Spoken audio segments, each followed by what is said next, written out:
Bismillahirrahmanirrahim. Assalamualaikum warahmatullahi wabarakatuh.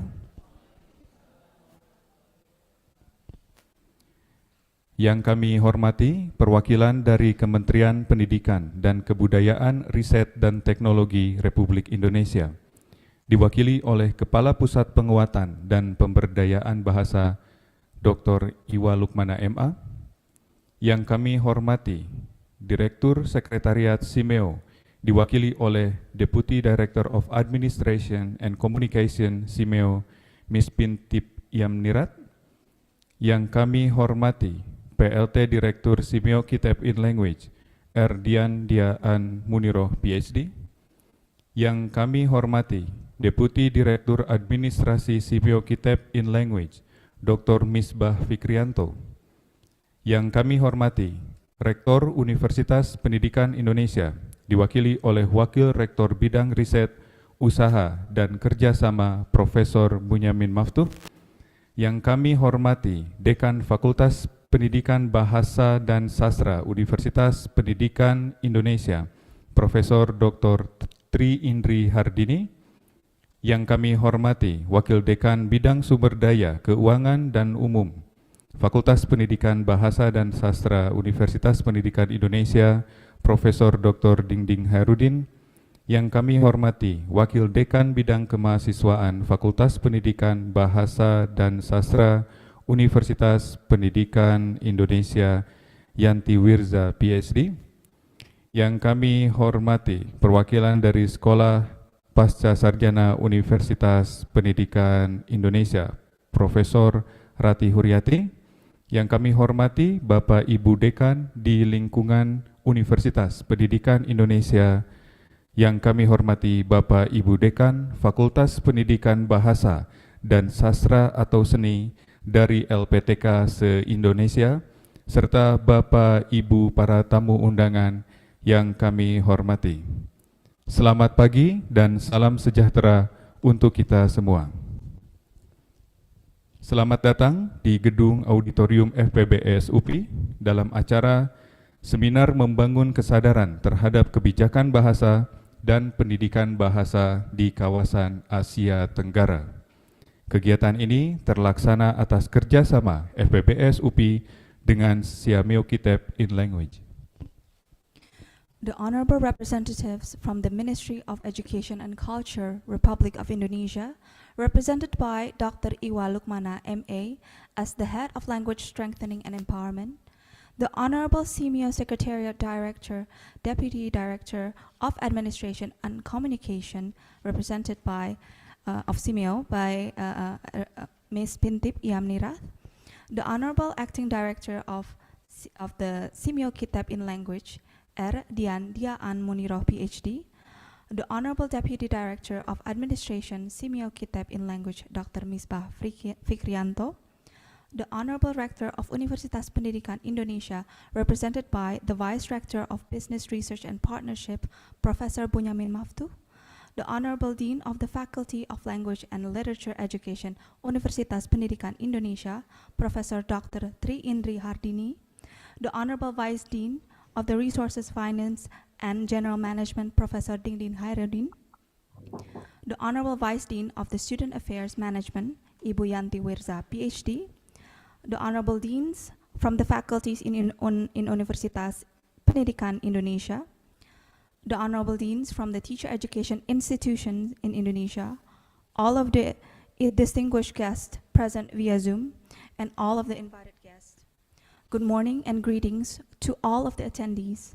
Welcome to FPBS UPI Auditorium for the seminar on building awareness of language policies and education in Southeast Asia. This activity was carried out in collaboration between FPBS UPI and Simeo Kitab in Language. Hadirin yang kami hormati, mengawali acara kita pada pagi hari ini, marilah kita bersama-sama menyanyikan lagu kebangsaan Indonesia Raya, diikuti dengan pemutaran video Simeo Color. Hadirin dimohon berdiri. Distinguished guests, to begin this seminar, let us stand for the national anthem Indonesia Raya, followed by Simeo Color video presentation.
Hadirin disilakan duduk kembali.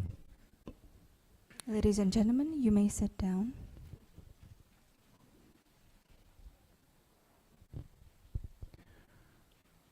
Selanjutnya, marilah kita sama-sama menyaksikan pemutaran himne UPI dan video Simeo Song. For the next agenda, we would like to present the UPI hymn and Simeo song videos.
achieve our goals through hardship, creating opportunities. By working hand in hand, we can accomplish all our dreams. For a better quality of life is within our reach. Let us take a stand for our vision so long, making future us for the people to grow in a life filled with happiness and great.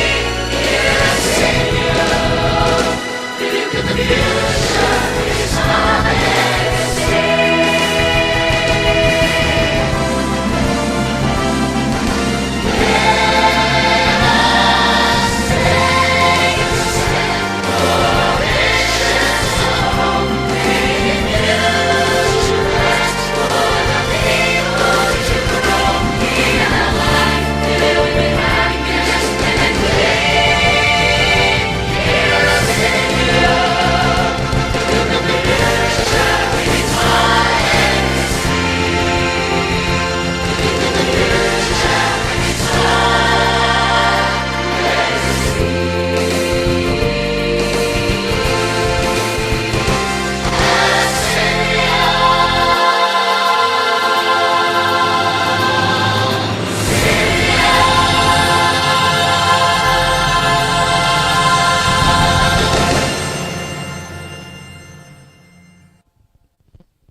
Hadirin yang berbahagia, selanjutnya kami mengundang Dekan Fakultas Pendidikan Bahasa dan Sastra Universitas Pendidikan Indonesia, Profesor Dr. Tri Indri Hardini, untuk menyampaikan sambutan. Ladies and gentlemen, we would like to invite the Dean of the Faculty of Language and Literature Education, Professor Dr. Tri Indri Hardini, to deliver her welcoming speech. The time is yours. Thank you. The Honorable Director of Universitas Pendidikan Indonesia, represented by the Vice Rector for Research, International Affairs, Partnership and Business, the Honorable the Deans for the several faculties in UPI, the Honorable all the Deans of the Teacher Education Institution in Indonesia who are attending this seminar virtually on Zoom, the Honorable the Head of Center of Language Strengthening and Empowerment, Badan Bahasa, the Honorable the Director of CMU, the Honorable the Acting Director of SIKIL and SIKIL Deputy Director for Administration, the esteemed speakers and of our seminar, the heads of study programs, guests, ladies and gentlemen. Assalamualaikum warahmatullahi wabarakatuh. We are gathering in this fine morning to attend the seminar of Building Awareness of Language Policies and Education in Southeast Asia, collaboratively organized by the Siamu Kitab in Language and the Faculty of Language and Literature Education, Universitas Pendidikan Indonesia.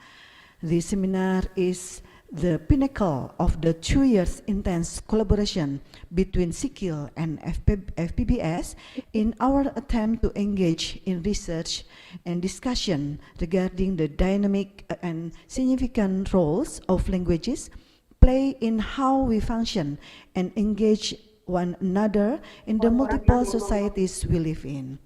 We function in our native or local languages, national language, as well as the international languages to assert our social and cultural identities while at the same time enjoy the multilingual and multicultural engagement that have enriched our lives. Within the Asian community in particular, the dynamic and changing landscape of the language policies and planning has led to the establishment of Asian collective identity, whereby all Asian member states affirm their commitment to ASEAN by concurring with the ASEAN motto, one vision, one identity, one community. Our contribution to this endeavor has been manifested through a series of agenda and research collaboration where we have examined language educational policy and system of the participating member state, as well as learn about issues pertaining to the youth language attitude, choices, and behaviors. Therefore, in this seminar, we shall present and discuss prominent points in our proposed policy briefs, which hopefully result in strengthening the Asian collective identity. Lastly, I hope all benefits from this seminar, and we invite all of you attending this seminar to take part in the realization of the strong Asian collective identity and extend the conversation within your networks. Thank you for being here. Wassalamualaikum warahmatullahi wabarakatuh.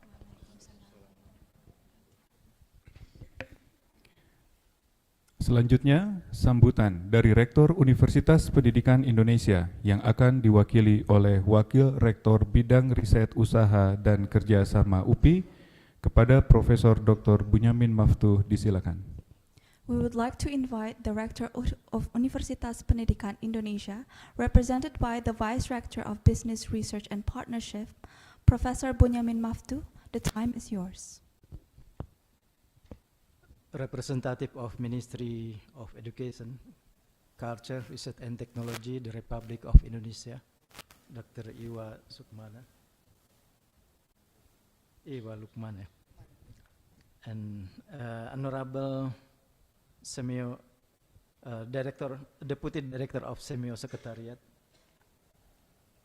and Honorable Semio Governing Board of Semio Kitab in Language, Honorable Director of Semio Kitab in Language, and also Deputy Director, and Honorable Dean of Faculty of Language and Literature, Universitas Pendidikan Indonesia, and also the Vice Dean, and Honorable all Deans in faculties, other faculties in Universitas Pendidikan Indonesia, and also in other universities, invited universities, and distinguished guests, ladies and gentlemen, Assalamualaikum warahmatullahi wabarakatuh.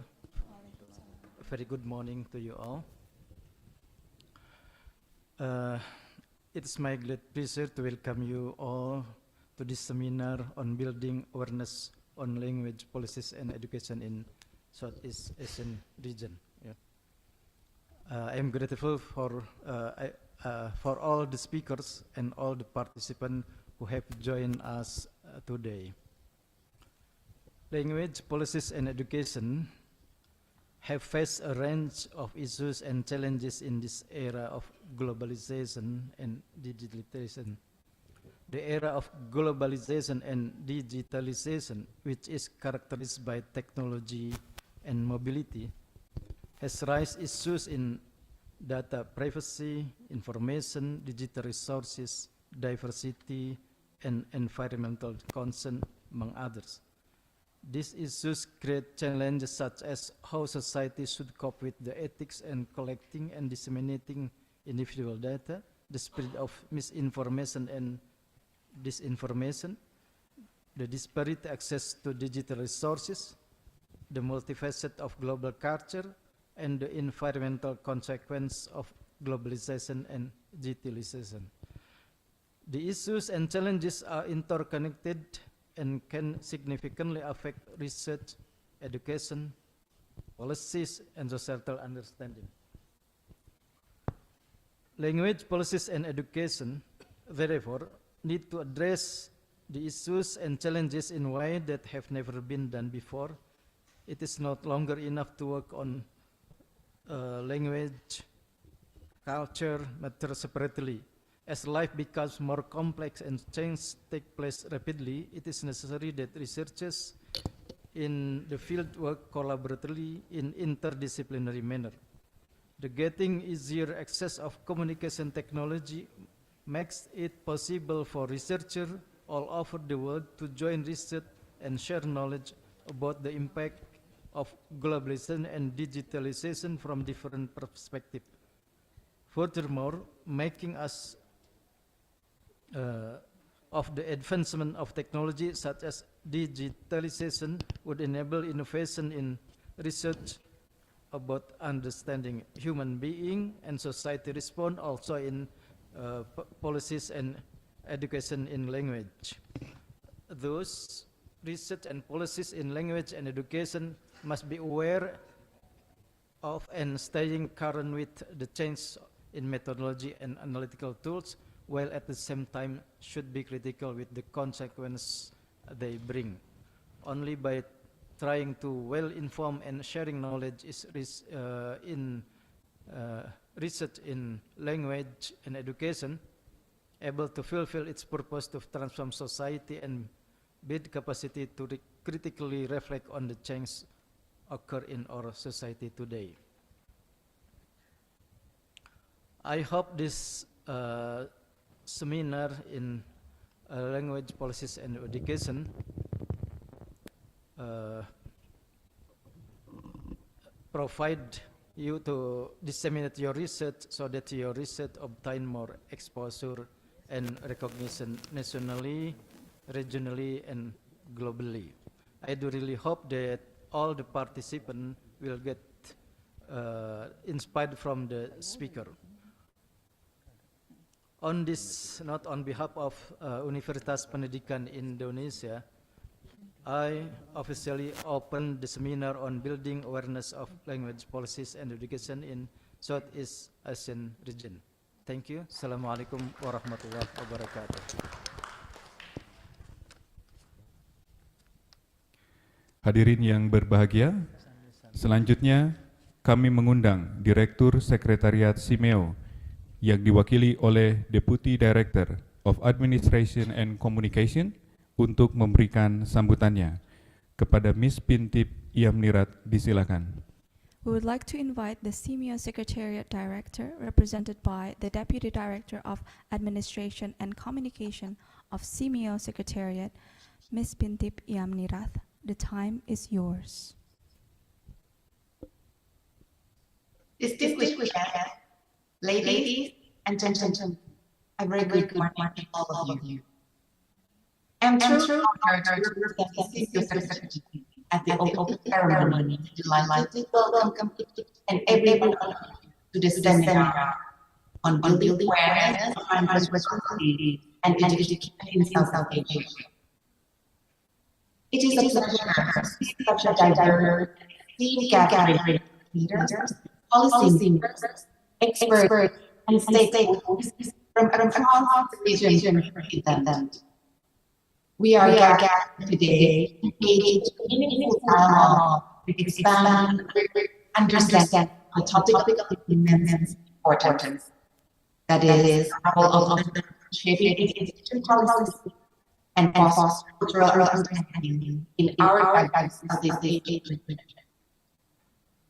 Southeast Asia, that has been known for its rich linguistic history, present challenges, opportunities when it comes to formulating language policies.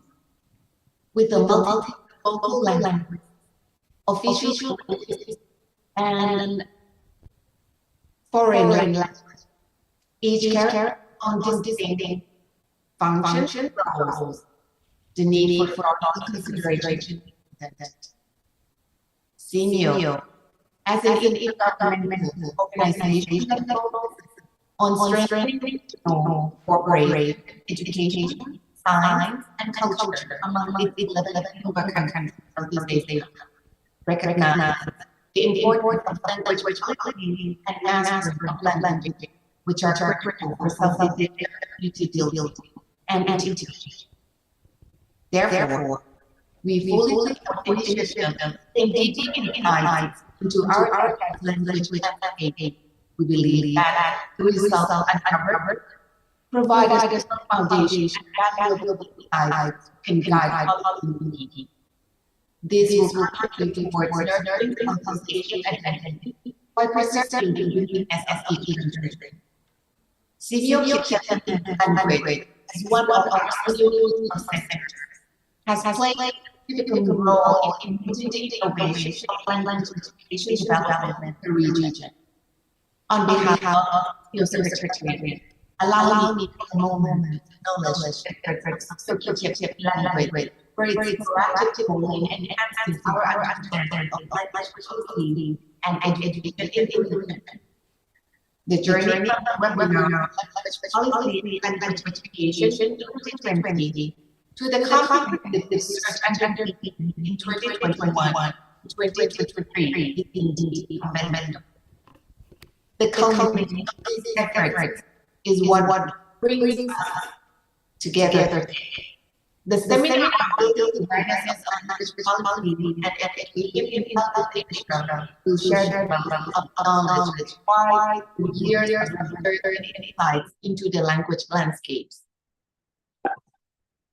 which will serve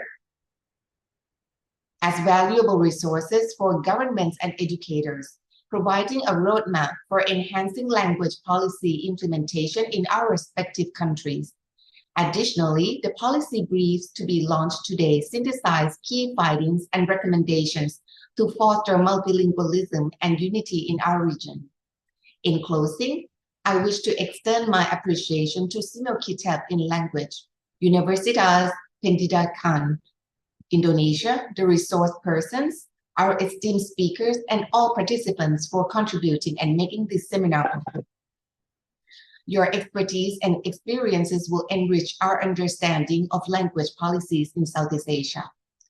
I am confident that this seminar will propel us forward as an integrated, prosperous community and motivate us to enact policies that help language thrive. I wish everyone a fruitful and productive seminar ahead. Thank you.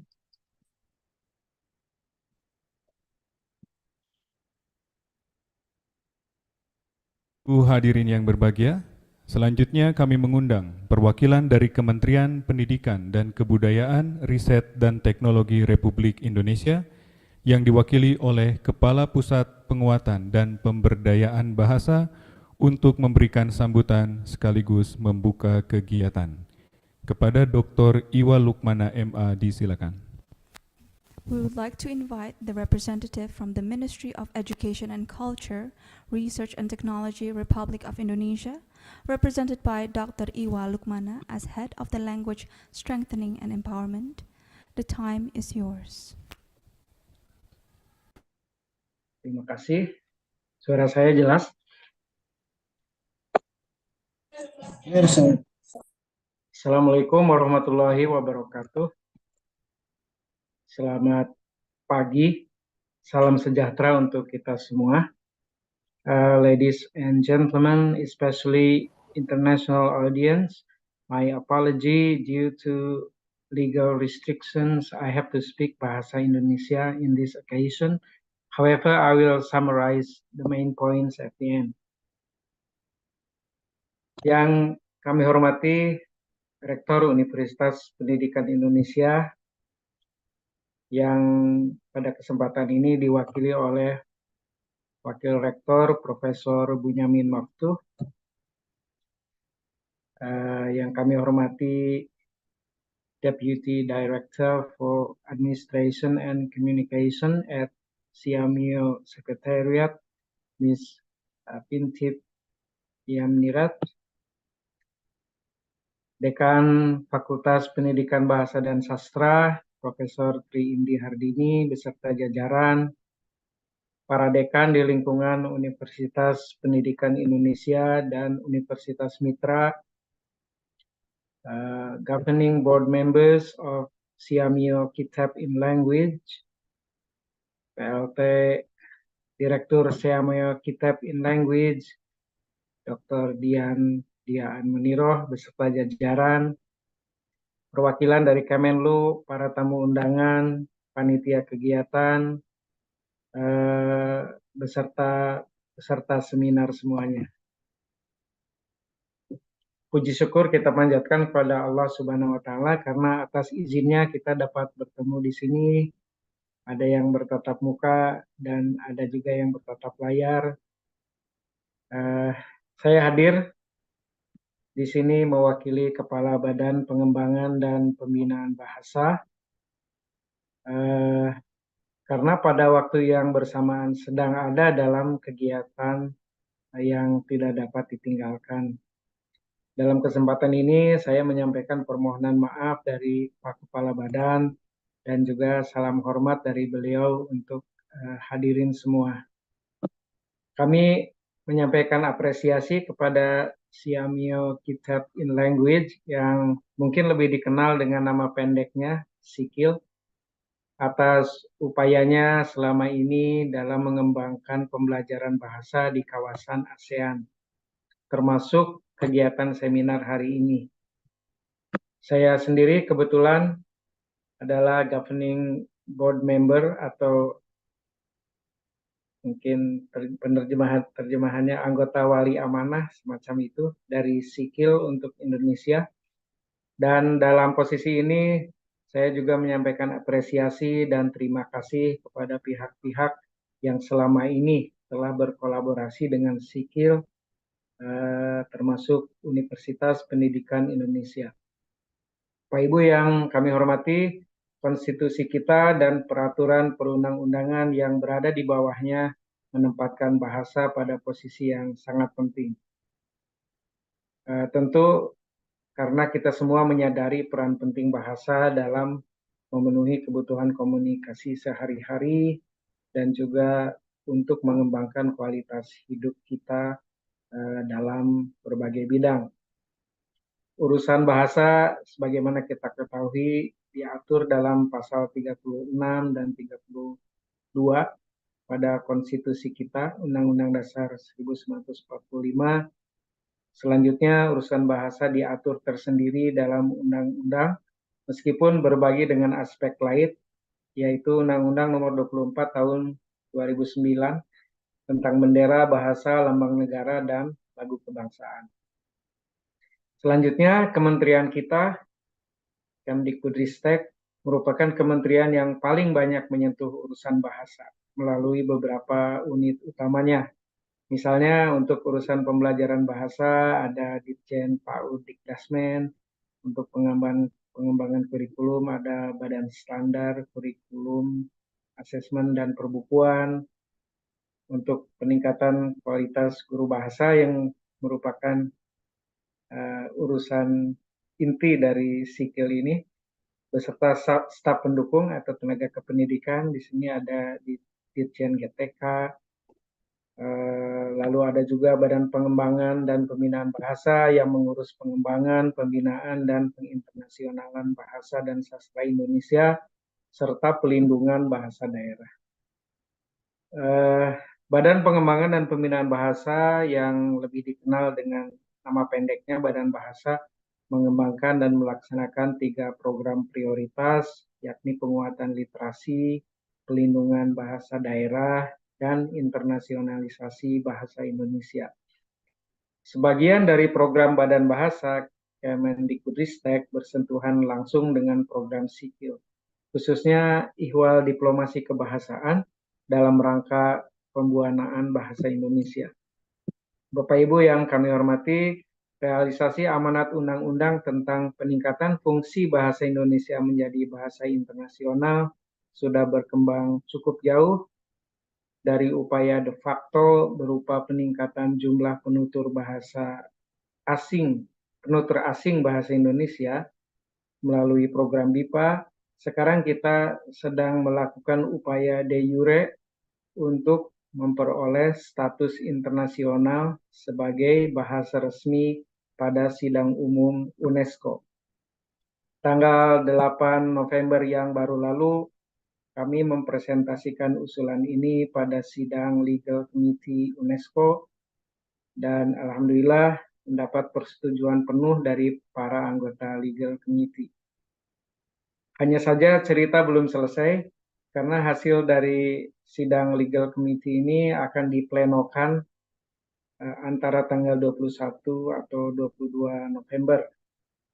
Kita sama-sama berdoa agar upaya ini berhasil sehingga bahasa Indonesia bisa mendapat pengakuan resmi dari dunia internasional dan bahasa Indonesia insya Allah akan semakin menginternasional. Bapak Ibu yang kami hormati, peran SIKIL di Asia Tenggara tentu sangat mendukung pewujudan sebagian amanat undang-undang. Kami mengapresiasi langkah Sikil untuk memetakan kebijakan bahasa dan pendidikan bahasa yang diterapkan di 11 negara di Asia Tenggara. Pemetaan yang dilakukan selama 3 tahun ini yang bekerja sama dengan para akademisi, khususnya di UPI, akan membantu para pengambil kebijakan, terutama di bidang kebahasaan dan kebudayaan, dalam menentukan arah kebijakan ke depan. Kami mengucapkan selamat atas kolaborasi yang sudah terjalin dan menghasilkan luaran yang penting yang berupa ikhtisar kebijakan. Dalam konteks seminar ini, mari bersama-sama kita menjelajahi pemikiran yang mendalam mengenai kebijakan bahasa dan pendidikan bahasa di Asia Tenggara. Pandangan-pandangan yang muncul dalam seminar ini diharapkan dapat menjadi sumbangan berharga untuk perbaikan kebijakan dan praktik pendidikan di wilayah ini. Bapak Ibu yang kami hormati, sebelum membuka secara resmi seminar ini, izinkan saya menyampaikan ringkasan sambutan ini dalam bahasa Inggris. Ladies and gentlemen, let me present the summary of my speech. The Indonesian Constitution and subsequent regulations position language an important entity which serves to fulfill the communication needs of the people and develop the quality of life in all its respects. The Ministry of Education, Culture, Research and Technology of the Republic of Indonesia is concerned with the development and teaching of languages in Indonesia and overseas. The Agency for Language Development and Cultivation, as a major division of the ministry, functions to develop, nurture, and promote international recognition of Bahasa Indonesia as well as preservation of local languages. Some of the programs are relevant to those of Sikil, especially with regard to language diplomacy. The role of Sikil contributes to the realization of some of the contents of the laws and regulations on language in Indonesia and elsewhere in Southeast Asia. The ministry appreciates Sikil's effort to map language policy and education in 11 member countries through collaboration with relevant parties. Appreciation is also extended to institutions and people who have been collaborating with Sikil, including Indonesia University of Education. Today's seminar is an exploration of ideas on language policy in Southeast Asia. Insights arising from this seminar will hopefully be of great contribution to the enhancement of educational policies and practices in the region. Bapak Ibu yang terhormat, akhir kata atas izin Bapak Ibu semua dengan mengucapkan doa pembuka sesuai keyakinan masing-masing, mari kita bersama-sama mengawali kegiatan seminar ini. Bismillahirrahmanirrahim. Dengan ini kegiatan seminar Building Awareness of Language Policies and Education in Southeast Asia secara resmi dinyatakan dimulai. Kami mengucapkan terima kasih atas perhatian dan partisi Bapak, Ibu sekalian. Selamat berseminar. Wassalamualaikum warahmatullahi wabarakatuh. Baik, kami haturkan sekali lagi terima kasih kepada Bapak Dr. Iwa Lukmana MA selaku Kepala Pusat Penguatan dan Pemberdayaan Bahasa yang telah memberikan sambutan sekaligus membuka kegiatan seminar pada pagi hari ini. Bapak Ibu hadirin para tamu undangan yang berbahagia, kita melangkah ke acara selanjutnya yaitu peluncuran ikhtisar kebijakan atau policy brief terkait dengan riset kebijakan bahasa dan pendidikan bahasa di kawasan Asia Tenggara yang akan disampaikan oleh Direktur PLT Simeo Kitab in Language, Kepada Ibu Erdian Diaan Muniroh PhD, disilakan. Ladies and gentlemen, we now move to the next agenda, namely the launching of the policy brief related to the research on language policy and language education in Southeast Asia, which will be delivered by the Acting Director of Semiok Kitab in Language, Ibu Erdian Diaan Muniroh, PhD. The time is yours. Okay, thank you. Distinguished guests, ladies and gentlemen, as we find ourselves at the threshold of a new era characterized by regional collaboration and cultural diversity, we are excited to present two policy briefs that delve into the intricate complexities of linguistic dynamics within the ASEAN community. The policy brief reports on the results of a joint study between Semiok Kitab in Language and Indonesia University of Education conducted from 2021 to 2023, aiming to identify a language policy in all Asian countries. The study has been informed by the theory of language policy, and the study involved two groups of participants: representatives as experts of language teaching and authorities from different CMO centers in Indonesia.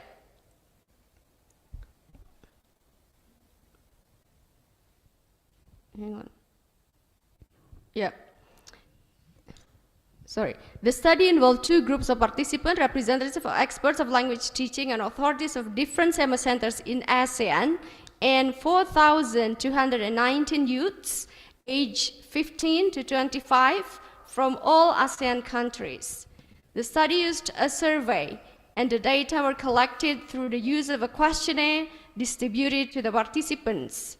The questionnaire consisted of questions regarding language policy, including the existence of law on language, the position of national and local languages, foreign language education, and Asian youth's interest to learn foreign languages, including ASEAN languages.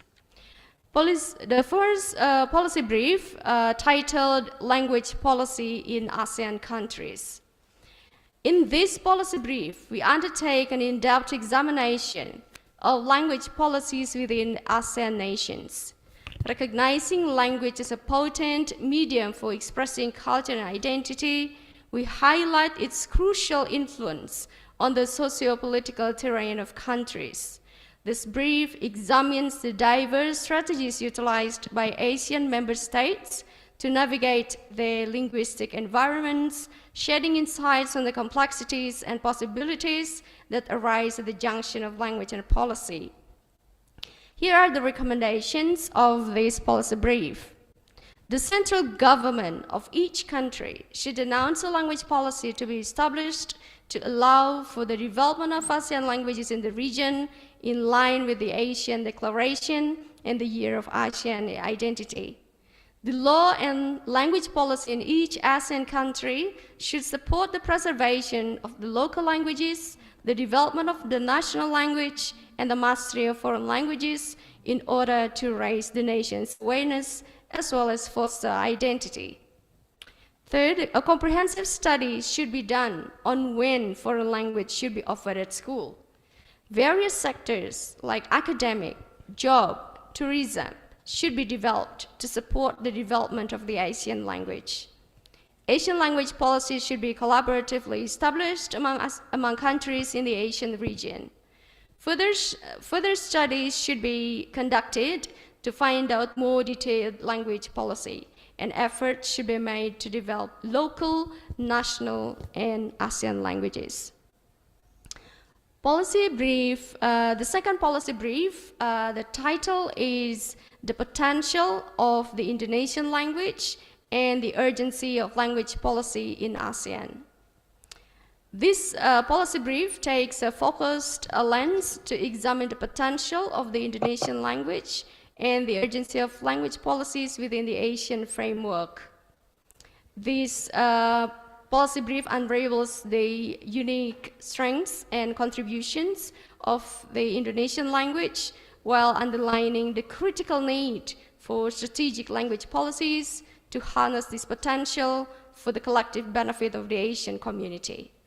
Here are some recommendations. Legal support for language policies advocated by the central government of ASEAN member states.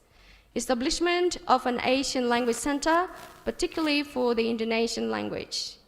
Dissemination of the role of language in advancing culture, national quality, and advancement of science. Development of various supporting tools for the development of Indonesian language as foreign language programs, and collaboration with various institutions and ministries. Together, these policy briefs not only elucidate the current linguistic landscape within the ASEAN, but also pave the way for informed discussions on how language policies can be crafted to foster unity, inclusivity, and sustainable development across the region. For the complete version of the policy brief, I believe you can access it from the QR code, and you can download it and take your own time to read the policy brief. Thank you.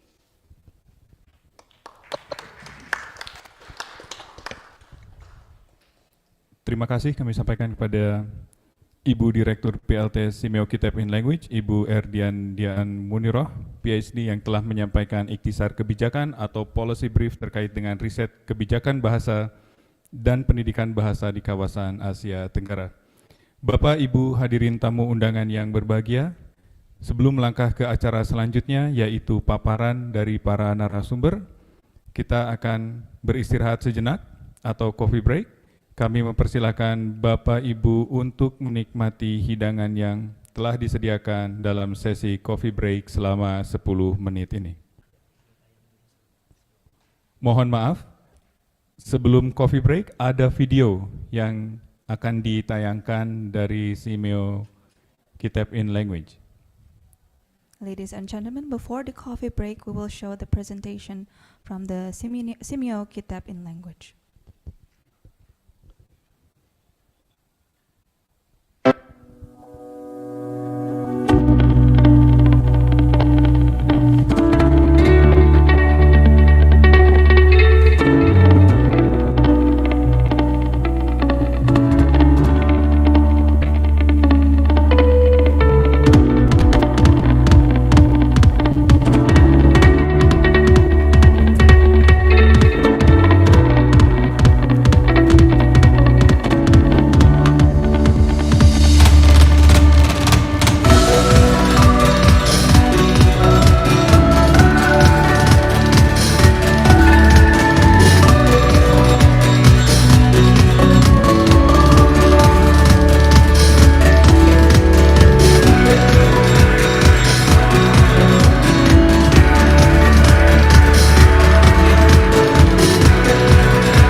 Baik, Bapak Ibu hadirin yang berbahagia, itu tadi hasil kolaborasi riset.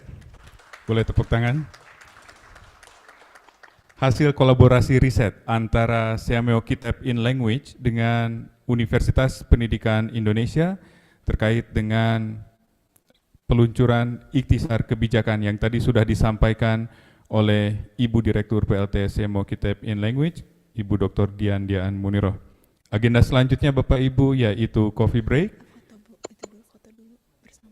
selama 10 menit kepada Bapak Ibu para tamu dan juga para undangan.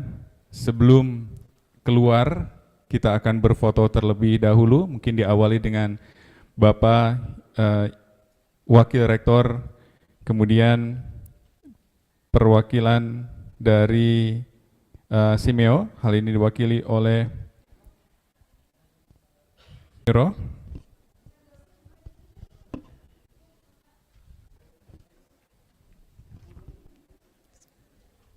Kemudian ada Deputi Direktur Administrasi Simeo Kitab in Language Dr. Misbah Fikrianto, Bapak Ibu tamu undangan di lingkungan Universitas Pendidikan Indonesia, Bapak Ibu dosen, disilakan untuk mengikuti foto bersama di depan. Before the coffee break, we'll have a brief photo session.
Thank you very much. Baik, terima kasih Bapak Ibu.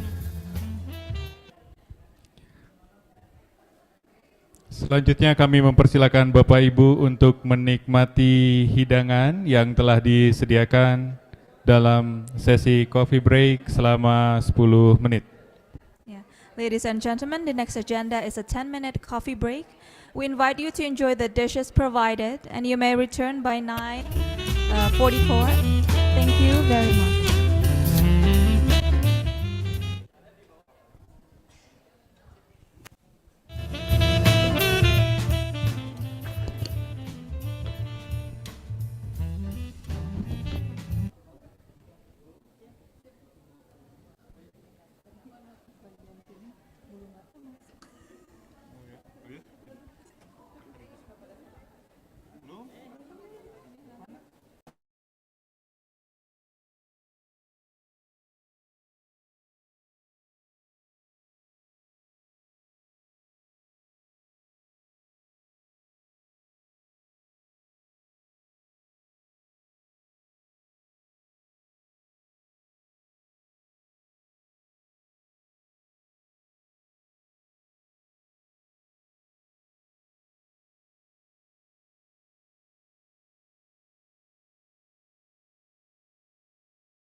auditorium FPBS UPI karena sesi selanjutnya yaitu paparan dari para narasumber akan dimulai.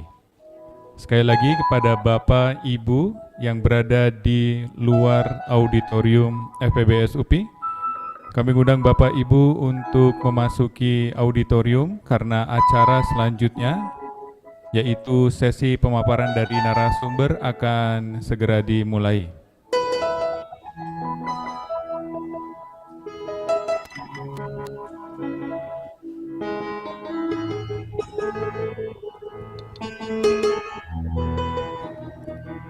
Ladies and gentlemen, we would kindly ask everyone to return to their seats, since the next agenda will briefly start in a few minutes. Thank you very much.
Karena sesi selanjutnya yaitu paparan dari narasumber akan segera dimulai.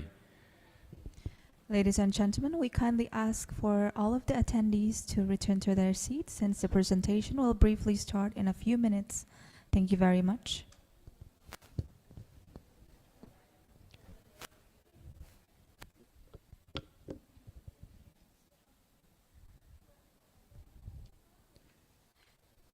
Bapak, Ibu, para tamu undangan yang berbahagia, baik yang ada di auditorium UPI, FPBS UPI, atau juga Bapak, Ibu juga yang telah bergabung secara daring melalui Zoom, kita akan mulai dengan agenda selanjutnya, yaitu paparan dari para narasumber pada seminar pagi hari ini.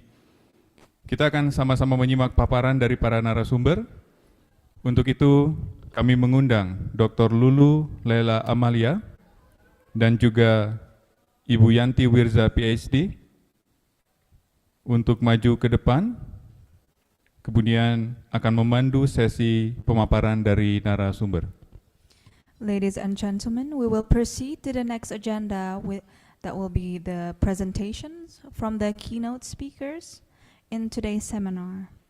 We invite Dr. Lulu Laila Amalia and Ibu Yanti Wirza, PhD, to be the moderator of this session. Thank you very much. The time is yours.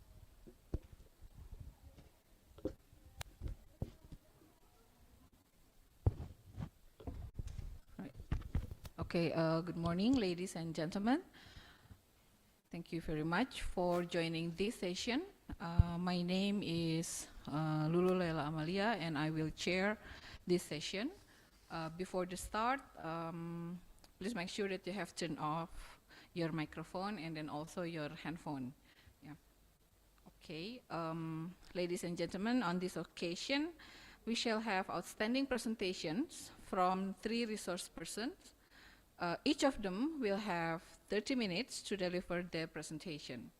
The questions and answer session will be held after all speakers share their paper. For online audiences, should you have any questions, please write the questions in the Google form that the committee will share or has shared in the chat box. Before the presentation begins, allow me to introduce the first speaker. Our first speaker is Dr. Iwa Lukmana. Currently, he is the head of Language Strengthening and Empowerment of the Ministry of Education, Culture and Research and Technology of Indonesia. Dr. Iwa Lukmana MA will deliver his paper entitled Government's Role in Improving Language Education Quality in Indonesia. He will have 30 minutes to deliver the presentation. Without further ado, Dr. Iwa Lukmana, MA, the floor is yours.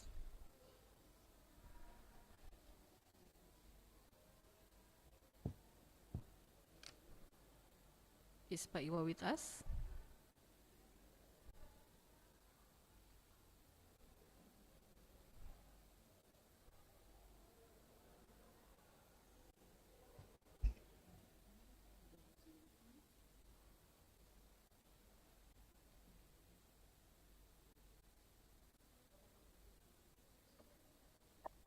Thank you.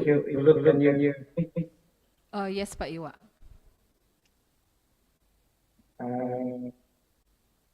I think there's a change in some miscommunication perhaps.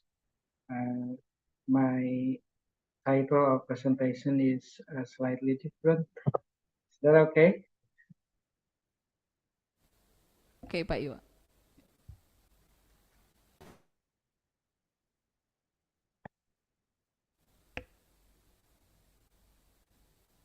Let me say something.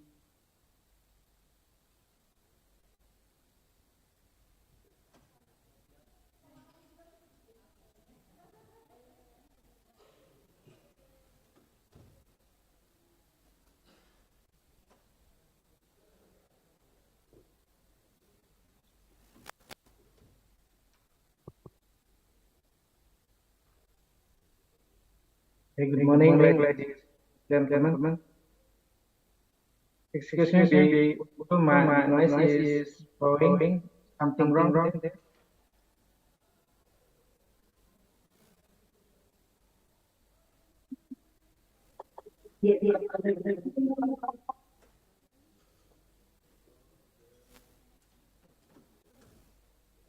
Bu Lulu. Ya. Suara saya apakah di sana salah?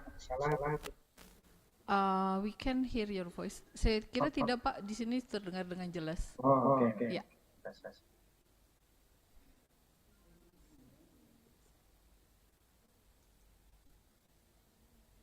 I'm going to talk about language policy in Indonesia, and this includes 3 categories of language: the state, the local, and foreign languages.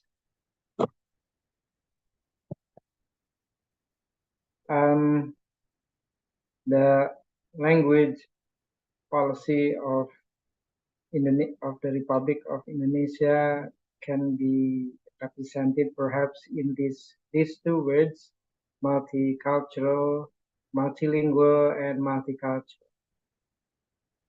In this sense, Indonesia recognizes all languages in the world in their respective positions within the context of multiculturalism. And within this context, there are three categories of language in Indonesia. The first is the state language or official language, and we also have, and there is only one state language in Indonesia, as we all know, and we have local languages. To this point, the language agency has recorded 718 local languages, and we also have foreign languages.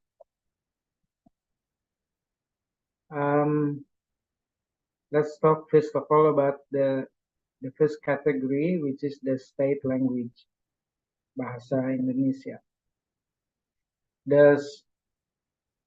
I think we can do this by discussing first the stages of development of Bahasa Indonesia, which consists of 4 stages: the inception, the determination, the conception, and globalization. The first stage is inception.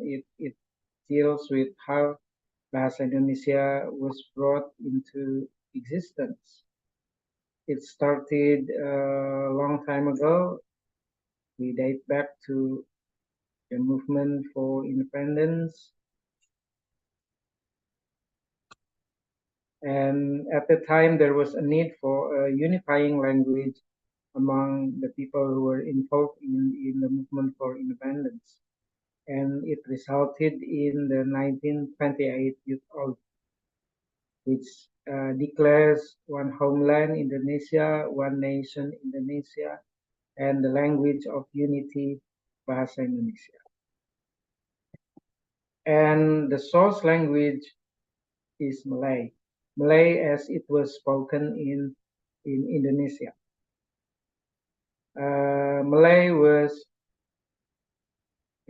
and is originally spoken mostly in the region of Sumatra, and it was the lingua franca of the Dutch East Indies, or we call it Hindia Belanda, and it has been chosen out of 718 local languages spoken in Indonesia. And it was not the language with the largest number of speakers. I think we know that the language with the largest number of speakers was and has been Japanese. And this is another fact that supports the choice of Malay. The majority of people involved in the independence movement knew Malay. This is what has been asked by many people. Why was Malay renamed into Bahasa Indonesia?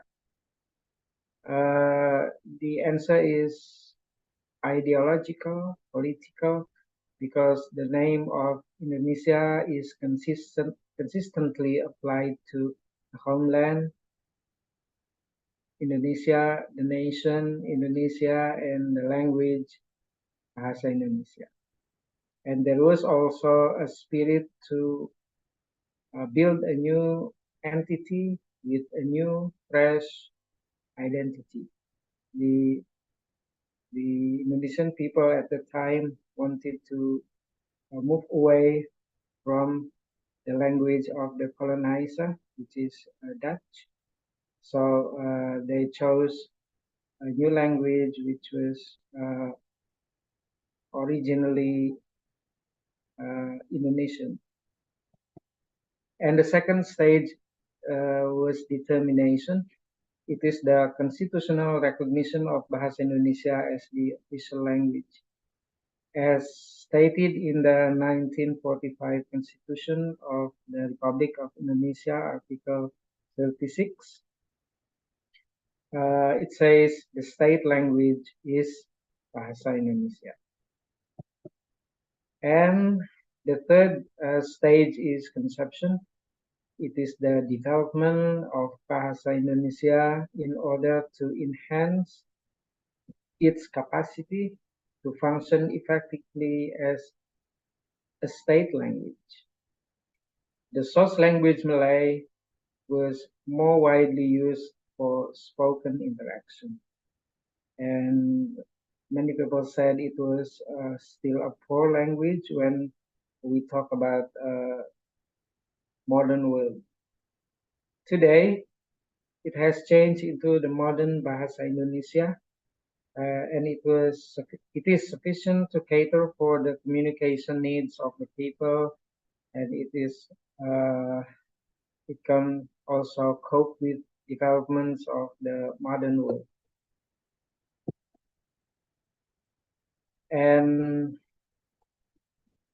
the conception stage is characterized by linguistic codification with regard to the grammar, lexicon, and spelling.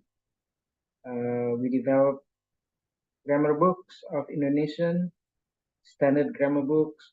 We developed, with regard to lexicon, we developed dictionaries, and we developed the spelling system, the spelling guide. And the Malay origin, when it changed into Bahasa Indonesia, it received enrichment from local concepts and foreign concepts. And the elements that characterize Malay gradually diminishes, and influences from the local languages are increasingly noticeable. If you check Kamus Besar Bahasa Indonesia, you will see how local languages gradually influence Bahasa Indonesia. And today, Bahasa Indonesia has developed far beyond its Malay origin. And the functions of Bahasa Indonesia today, first, it continues to be language of unity, and secondly, it is still the state or official language. And in addition, it functions also as a national language. It is one of the important elements that helps contribute to the national identity of the people as well as the country.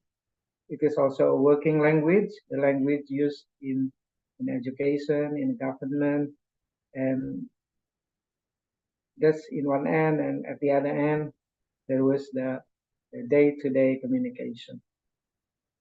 And as its predecessor, Malay language, Bahasa Indonesia also functions to be lingua franca, but in a broader coverage. Because when it was still Malay, only people at certain places knew Malay. For example, I am a Sundanese, and I was brought with Sundanese, and I didn't know Malay, and the first time I knew Bahasa Indonesia was the situation is like that, and today Bahasa Indonesia is a lingua franca for almost every type of communication. And the fourth stage is globalization, which is to promote international recognition of Bahasa Indonesia and to promote understanding and visibility of Indonesia. I once heard someone talking that Indonesia is the biggest invisible country in the world, and that's a homework for us. By Bahasa Indonesia spreading all around the world, then I believe the visibility of Indonesia will improve. And the grand strategy of globalization is the Lingua Franca Plus, which basically means synergy of stakeholders. Our stakeholders, ministries, agencies, private sectors, and also communities. And the language agency is currently developing the roadmap to international recognition of Bahasa Indonesia. It is still underway and hopefully it will be available soon. And as we all know, it is already a tradition, Bahasa Indonesia for foreign speakers, or BIPA, Bahasa Indonesia bagi penutur asing. I believe it started right after independence, perhaps, but I didn't know any record of that. And the language agency started this effort in 2015, and currently BIPA is taught in 56 countries since 2015. And now there is an attempt for international status. Actually, within the time frame, at the time being, the language agency has no plan for international status, but there was an opportunity. Why not? It is the inclusion of Bahasa Indonesia as one of the official languages of the General Conference of UNESCO. Some people mistake it for the official languages of the United Nations. It is not. It is the official languages, one of the official languages of the General UNESCO. So far, there are 9 languages, and if Indonesian proposal is accepted, then it will be the 10th language of the General Conference of UNESCO. And it was proposed on the basis of the Rule 52, Clause 2 of the Rules of Procedure of the General Conference of UNESCO.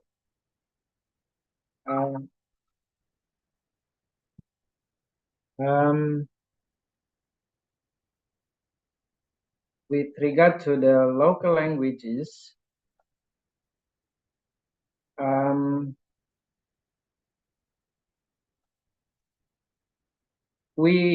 what we mean by local languages are indigenous local languages of Indonesia, containing local values, local knowledge, etc. And it is mentioned in the Constitution, Article 32, Clause 2, that the state shall respect and preserve local languages. And the development and preservation of languages in Indonesia, there's a question whose obligation. According to Law number 24, year 2009, Law 24, 2014, Bahasa Indonesia is the obligation of the central government, the development of Bahasa Indonesia. And the preservation of local languages is the obligation of the regional governments. However, the central government could make only limited intervention regarding the preservation of local languages. And the language agency has been conducting what we call local language revitalization program to a number of local languages across the country, and now it has been for 3 years. With regard to foreign languages, we recognize the value of acquiring foreign languages in the modern world for mutual understanding, for the acquisition of knowledge, for diplomacy, and we teach foreign languages in formal education, and we also can find foreign languages taught in non-formal education. This is the last slide, if I'm not mistaken. The mastery is the important points. The mastery of foreign languages is not to endanger or to replace mastery of the national language, Bahasa Indonesia. Bahasa Indonesia is primary in status as well as in actual use in communication, and Bahasa Indonesia is irreplaceable. This is this is consistent with the Constitution and the subsequent regulations.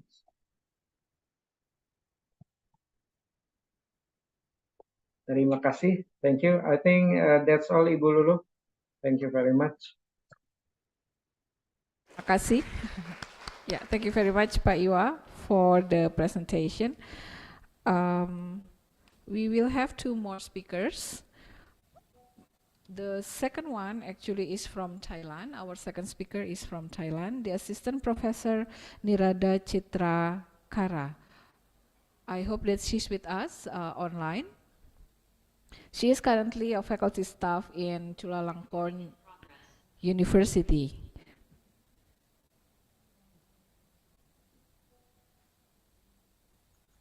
I'm really sorry. Just wait for a minute. Okay, so yes, the second speaker is from Thailand. She is currently a faculty staff in Chulalongkorn University, and she is an assistant professor, Nirada Citra Kara. She's going to deliver her paper on the opportunity of teaching Thai language. Is Ms. Nirada Citra Kara with us? Yes, I'm here. Right, the floor is yours. Okay. Make sure that my voice is not echoing. But somehow it's echoing. I'm sorry, I couldn't hear you. It's echoing. Is it right? You see, can you hear me? Can you hear me clearly? Yes. Okay, because I hear the echoes like following my voice every time. So I'm not sure how it sounds in the auditorium. So it's fine, right?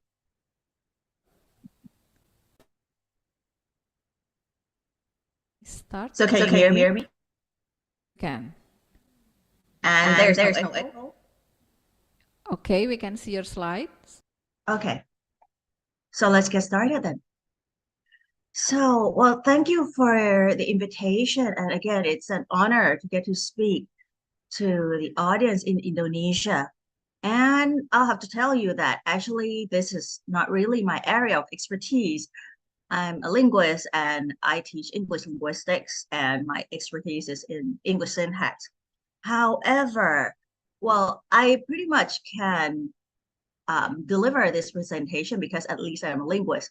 So what the content about language policy is quite familiar to me. And fortunately, I received the information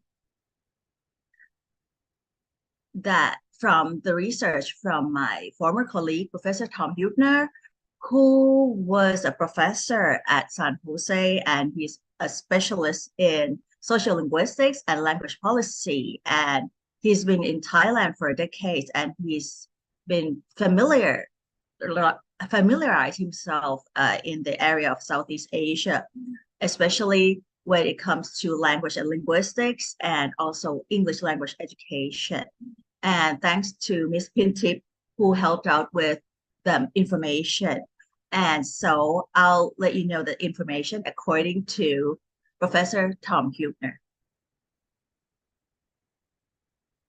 So, well, I think I presented to you like a few years ago that Thailand is pretty much believed to be generally a monolingual country. That's a myth.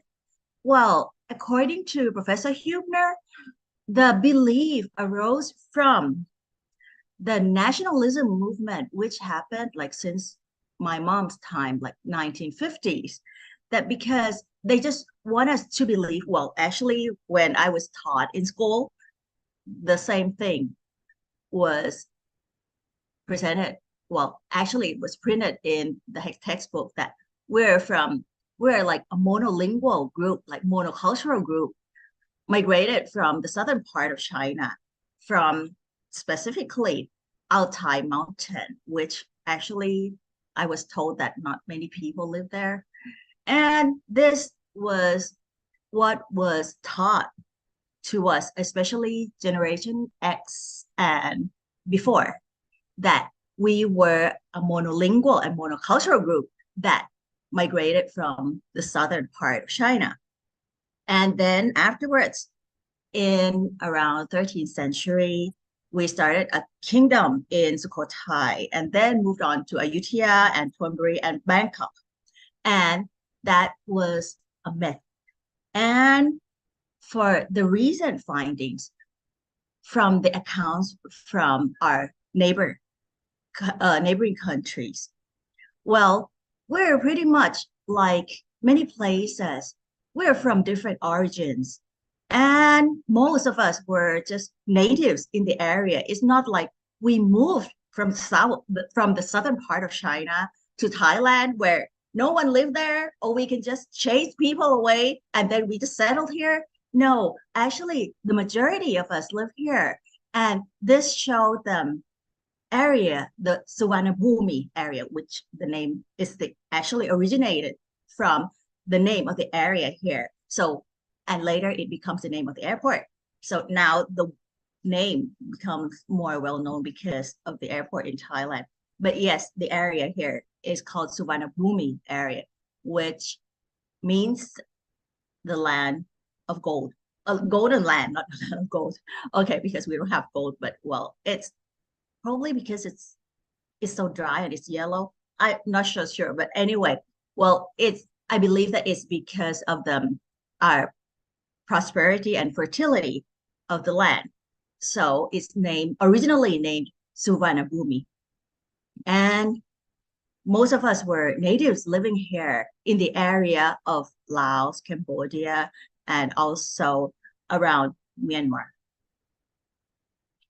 And that results in different dialects. So this is the earlier map, portrays some kingdoms during the 13th century for this one.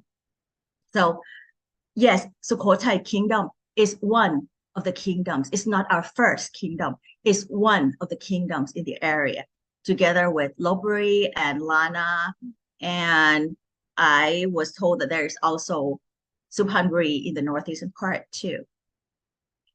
And in the 16th century here, the areas are more defined. So there's Lana and Ayutthaya, and which is very famous. So you must have heard about its cosmopolitan because the area is connected to the sea.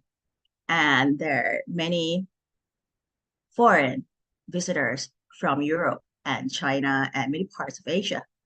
And we're neighbor to Lansang, Cambodia, and well, they're close neighbors. And Lana, actually, it was a separate kingdom before. Hence, this is our dialect areas. Well, it's very detailed. So we are not monolingual at all. We are multilingual area. Well, probably it's not that as many languages as the Philippines or Indonesia, but because, well, we comprise of several groups of people reflecting several or lots of languages in the area. So when it becomes a country, this is just to simplify. So the languages and dialects are divided into different regions in Thailand, although there are more dialects than picture shows, but this is the best way to make people understand and to govern. So the regions reflect different major dialects.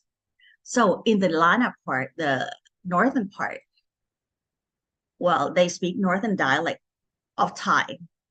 And the northeastern part is the northeastern dialect, which is pretty much intelligible to Laos because Laos is also from the same language family as Thai, is Thai Gadai language family. And the eastern part, because of its connection to Cambodia, so there are also people speaking Cambodian. And the southern part speaks Patani Malay.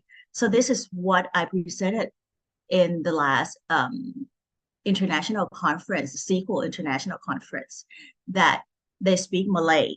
And their language is foreign to us because they're not Thai. Well, Cambodia is foreign too, but the population is not as large as the one in the south. And the majority, they're Buddhism, and only the southern part is Muslim. And for the inscriptions, well, since the first three, they're from Thai language family, so we share inscriptions. But when it comes to the southern part, actually, they have different types of inscriptions, but they also have Thai inscription too. So that is one thing that we share. And this is like a satirical map reflecting different dialects of Thailand. This is from coconut.co. It's quite funny, but for me, it's quite realistic too. So how does it sound to people, I think to people in the central area who speak standard? Well, for people in the north, they sound nice like music. Somehow the people in the northeastern part, they sound amusing. And because the eastern part, they speak Cambodian. So, well, we don't know what it is. And for the south, well, if it's the upper south, they still speak Thai, but the tone is different. And the deep south, which is the critical area, and they speak Patani Malay. And actually, the critical areas, when it comes to linguistics, concern the northeastern part and the southern part.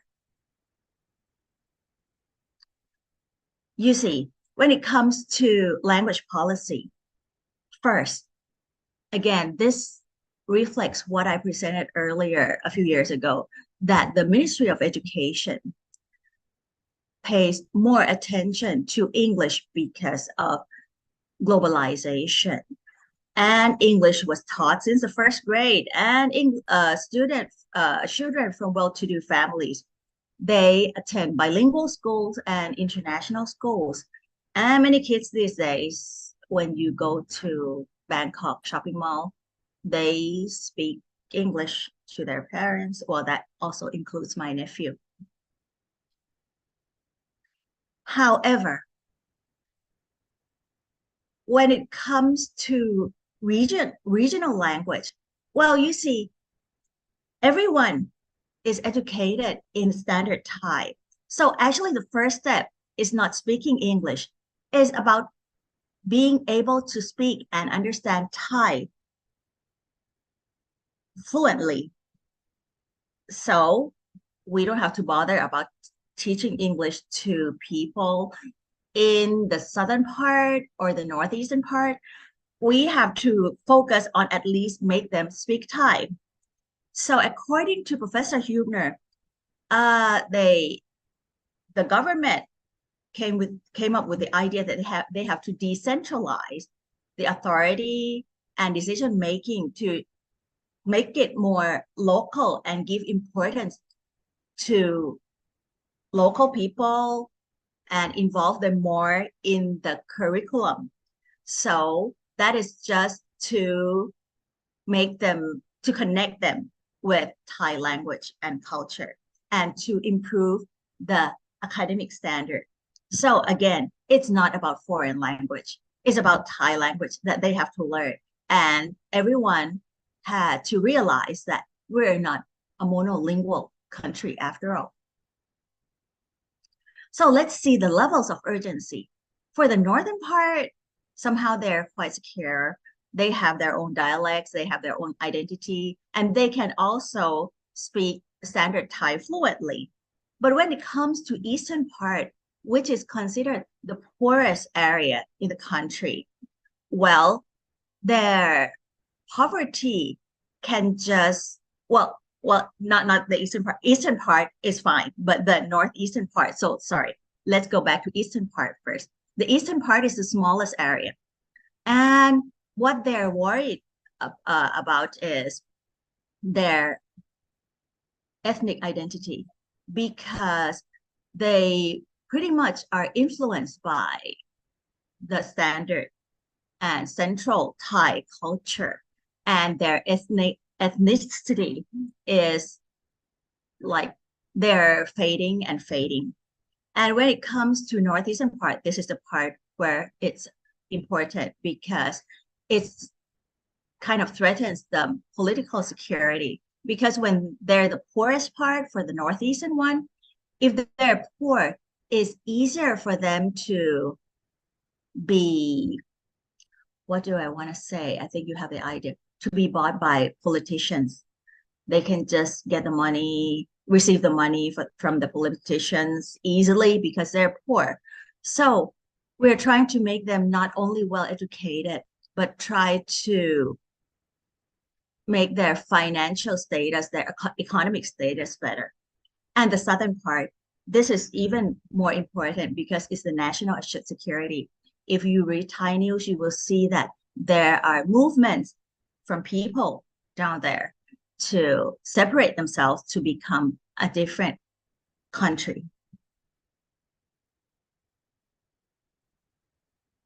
So according to the government's policy to involve the regional language and culture, well, this results in the regrowth of interest in regional language and culture and revival of languages that were sidelined. And they developed two types of curricula. Well, the first one is the original one, the standard one that has standard Thai as the medium of education. And they also have another one, the optional one, regional dialect oriented curriculum, where if it's agreed by the school, they can use this curriculum so that they can involve the regional language and culture in their instruction. So let's focus on different regions. We are coming to the lighter one first. So in the northern part, the northern region, so although their ethnicity is quite strong, and the students seem to have no problem with the standard dialects. So we'll see that people in the north, they're quite fluent when it comes to Central Thai. And many were found speaking standard dialects at school, especially the ones in the city and private schools. Well, we can hear northern dialects when we go to the suburban area, but in the city and private schools, the language that they use is pretty much Central Thai. And I got an account from my friend from Chiang Rai. He said that, well, he still wants to maintain their ethnicity. So they believe that ethnic languages and culture showed significant roles in high school education. Well, because he teaches English, and English is already foreign to the students. And the students, if they speak Northern Thai at home, if we just speak English to them right away, it's a culture shock.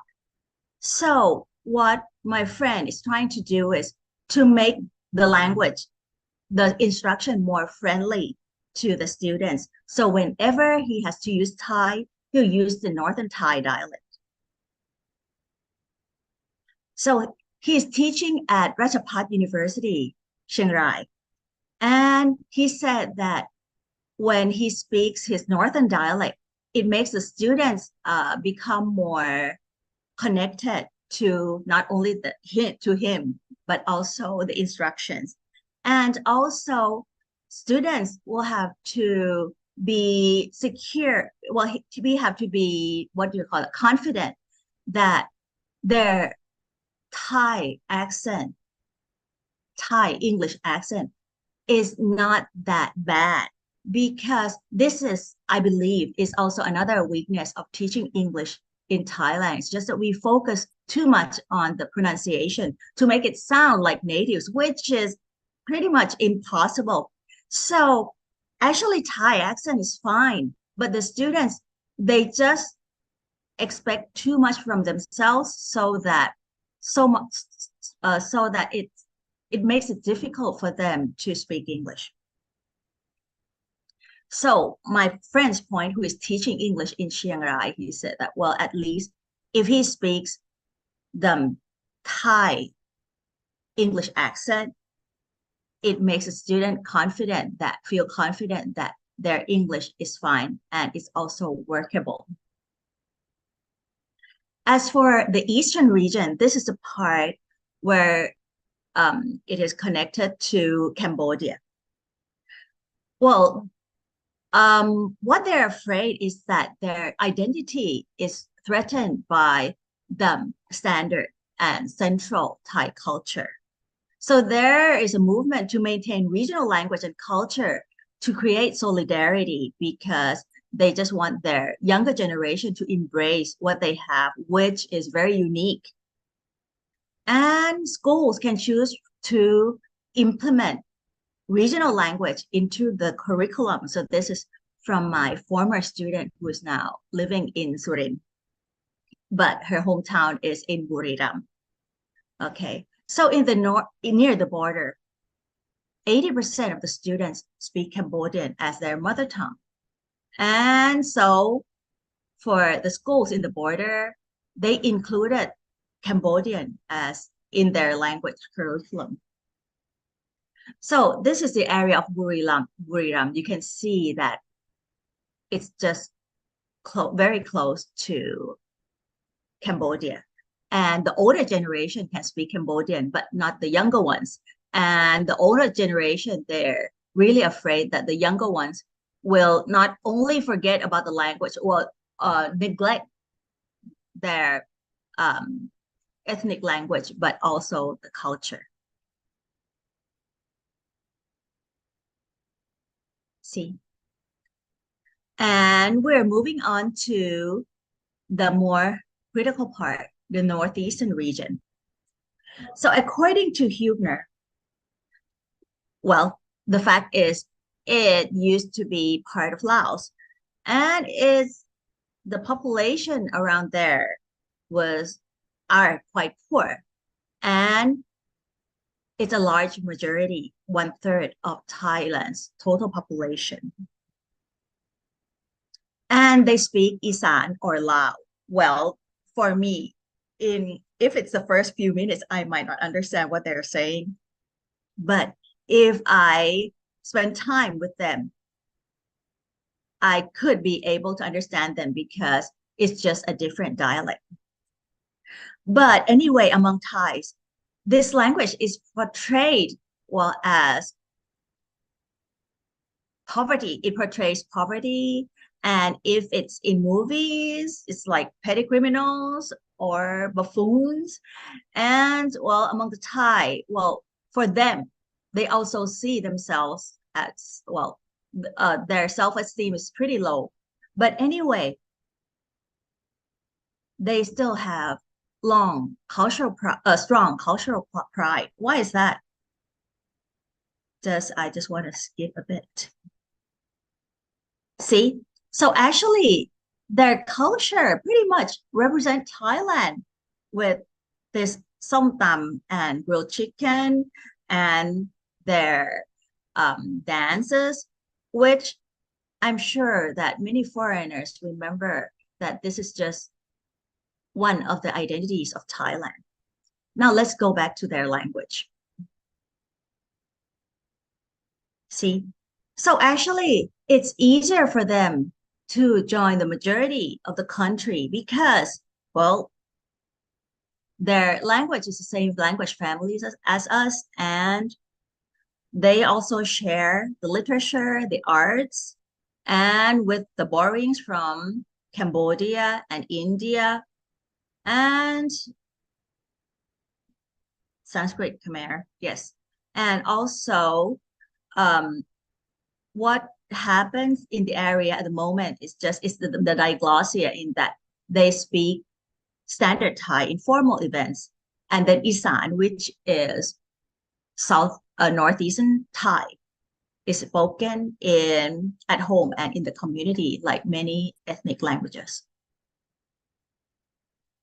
In order to include the people in the northeastern part and to make them help them to learn more, because standard Thai is a language of education, there is this program hosted by Khon Kaen University, Isan Culture Maintenance and Revitalization Program.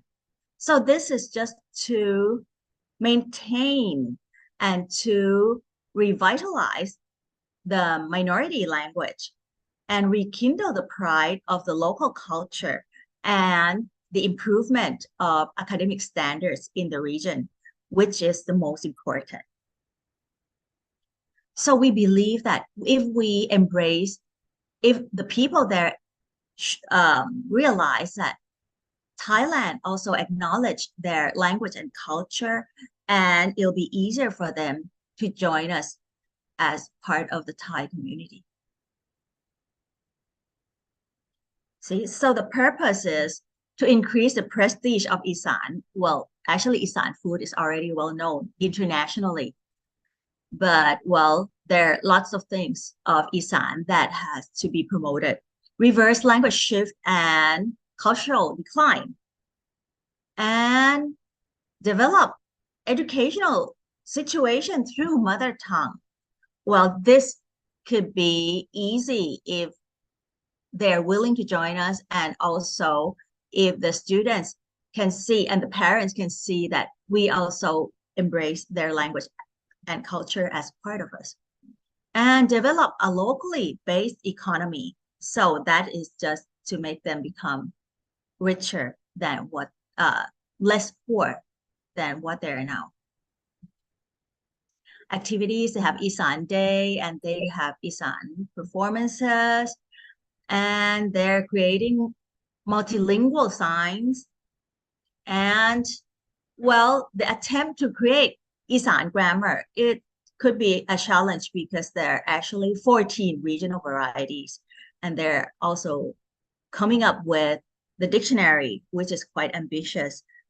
And they have to select Isan orthographies to become a standard, and also develop curriculum and instructional materials for the teachers so that they can put the Isan language and culture into school education.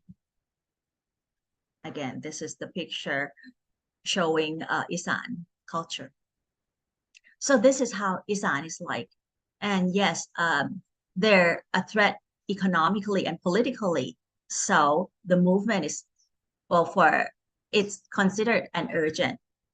It is considered urgent when it comes to the government to reach out to the area. And this picture is from a school in Isan. And yes, the teachers still wear uniforms. The southern region. Well, actually, the information is pretty much what I presented in the last Sequel International Conference. So the most critical area is the 3 provinces, Pattani, Yala, and Narathiwat. And this is the deep south. And what makes it more difficult is that they are Muslim, so they have different beliefs and they speak a different language. And 75% of the people use Patani Malay as in their daily life, and they felt more confident in their language ability, Patani Malay abilities. And although they can read Thai Miss as Chitrakara, so sorry, you still have 5 more minutes. okay, great. Okay. Thank you. So you see, they can read Thai because they use Thai characters, but they don't understand it. So they agree that we can use Thai as the start for to introduce Thai language, Thai character to introduce Thai language to the students. And this graph just shows what the findings that the language that they use in their daily life is Malay, and the majority of people support the use of Patani, Thai-based Patani Malay. And the project to develop the literacy in the South is hosted by Mahidol University. So they start with the mother tongue and then move on to Thai with the shared Thai characters.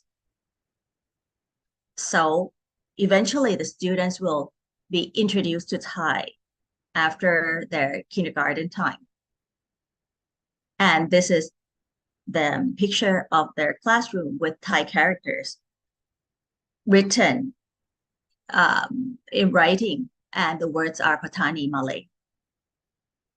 And this is the improvement, and it's a lot better when students were taught in Thai characters. And to conclude, well, together with the education, the recent historical discovery highlights the significant role that regional diversity plays in shaping Thai national identity.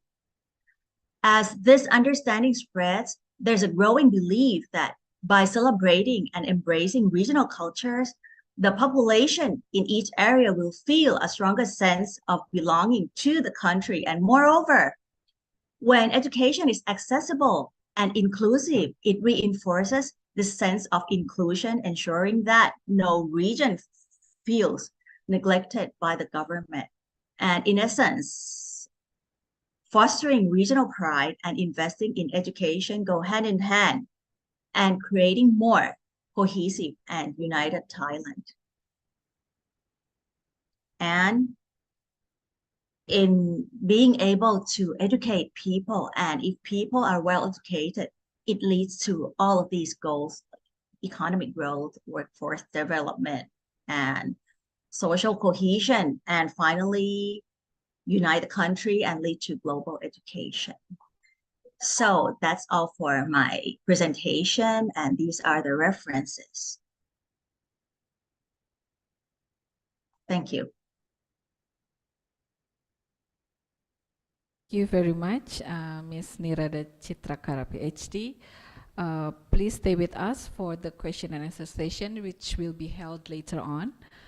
Okay, ladies and gentlemen, let's move to the third speaker, which is, I think, from the audience on site. You are already familiar with the speaker, Ibu Professor Emmy Emilia. Currently, she works as the head of English Language Education Study Program for Bachelor, Master, and Doctoral program in Universitas Pendidikan Indonesia. And she is going to talk about language policy in Asian countries, a joint research between SIKIL and Universitas Pendidikan Indonesia. She will have 30 minutes or so to deliver her paper. So without further ado, let's welcome Professor Emmy Emilia. The floor is yours.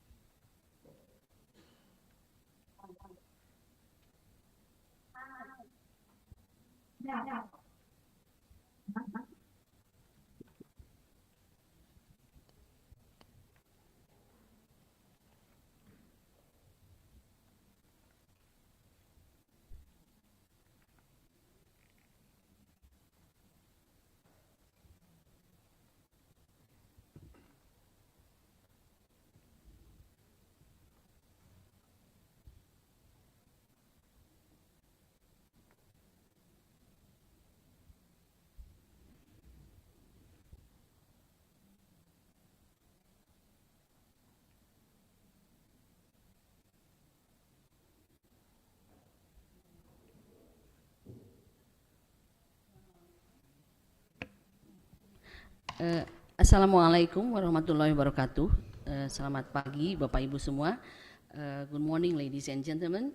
So I would like to present the result of the joint research conducted by SIKIL in collaboration with Indonesia University of Education, and we are actually three of us, and also the Dean of the Faculty of Language and Literature Education of Indonesia University of Education, and also Professor Ding Ding and Professor Yulianeta were also the part of the team. So probably I will present this in mixed languages between English and Indonesian, and so the slides are all in English, but I would comment some of the slides in Indonesian. So the structure of organization of my presentation will be background of the study, aims and participants, research method, data collection, results and recommendation. And the background of the study is that language policy has been a serious concern of linguists and pedagogues, and it has been observed by many writers for a long time in different parts of the world, including ASEAN. So, jadi kita bisa melihat bahwa language policy itu sudah dibahas oleh banyak orang ya, termasuk di Indonesia. Misalnya di sini ada Pak Al-Wasilah, kemudian Profesor Abdul Hamid dan Pak Baharudin Mustafa juga mengkaji tentang language policy.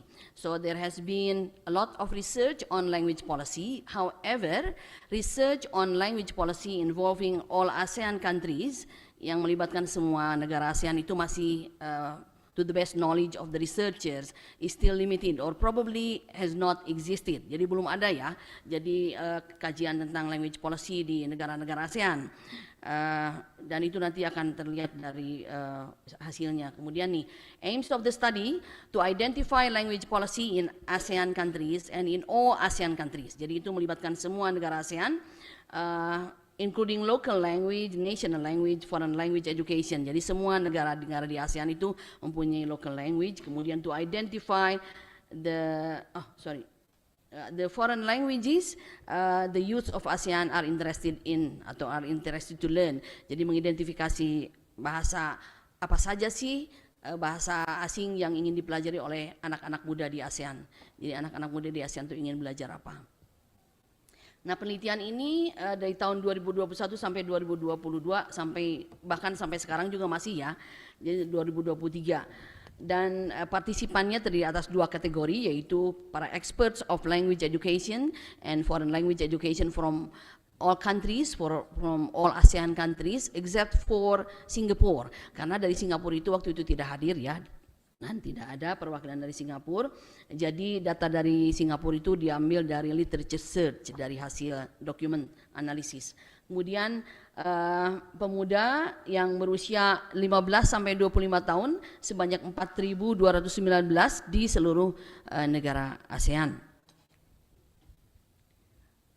Teorinya adalah tentang language policy, yaitu diantaranya dari Sporsky, ahli dari language policy, kemudian ada juga dari Dixon yang mengkaji language policy di Singapura, kemudian Hayes juga mengkaji language policy di Thailand dan di Korea, kemudian Park di Korea.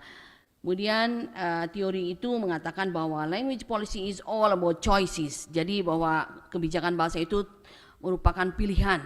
Nah, tapi pilihannya itu bukan pilihan orang sembarangan, tapi pilihannya itu adalah pilihan the central government. Nah, jadi berarti if you are a bilingual or plurilingual, you have to choose which language to use. Jadi terkait language policy itu is a matter of choices, it is an ideology announced by the central government. Karena itu peran pemerintah pusat sangat besar di dalam upaya untuk memajukan bahasa. Jadi kalau misalnya pemerintah pusatnya tidak peduli, itu berarti kita tidak bisa berharap bahwa bahasa itu akan maju ya. Nah, seperti di dalam literatur itu dikatakan, Dixon misalnya membahas tentang bagaimana dulu Lee Kuan Yew membuat Singapura itu seperti sekarang. Jadi dulu itu Lee Kuan Yew itu bekerja keras sekali ya untuk membuat orang-orang Singapura itu bisa berbahasa Inggris, tetapi juga bisa mempertahankan bahasa Melayunya dan bahasa Cinanya. Jadi itu Lee Kuan Yew sendiri yang mengurus, bahkan berapa sekolah yang jadi jadi sekolah pionir untuk mengembangkan sekolah bilingual. Nah, jadi ketika saya bicara dengan orang-orang tentang ini, ada yang mengatakan, ya iyalah Singapura kecil bisa begitu.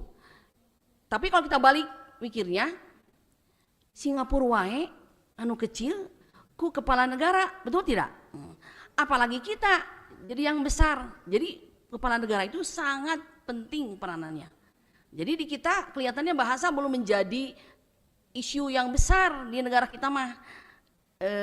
Dianggapnya apa? Karena dianggap mungkin bahasa itu bahasa yang sudah didapat sejak lahir. Jadi sok we keun we gitu ya. Jadi anggaran juga jadi kecil misalnya untuk ngurus bahasa maya. Nah itu, jadi itu berarti kita belum. Nah tapi sementara ternyata Singapura itu Lee Kuan Yew loh yang ngurusnya, itu dibahas oleh Dickson tahun 2005 itu ya. Jadi kata Dickson sebaiknya negara-negara lain juga mengikuti apa yang dilakukan oleh Lee Kuan Yew. Jadi negara Singapura seperti itu tuh kita tidak usah iri karena memang kepala negaranya sangat hebat Lee Kuan Yew itu berarti ya. Jadi bahasa-bahasa wae diurus. Ya. Nah terus itu bukan bahasa-bahasa wae, padahal bahasa itu is the most important aspect of life ya. Jadi itu berarti Lee Kuan Yew sadar betul bahwa untuk menjadi manusia yang maju, bahasanya harus bagus. Ya.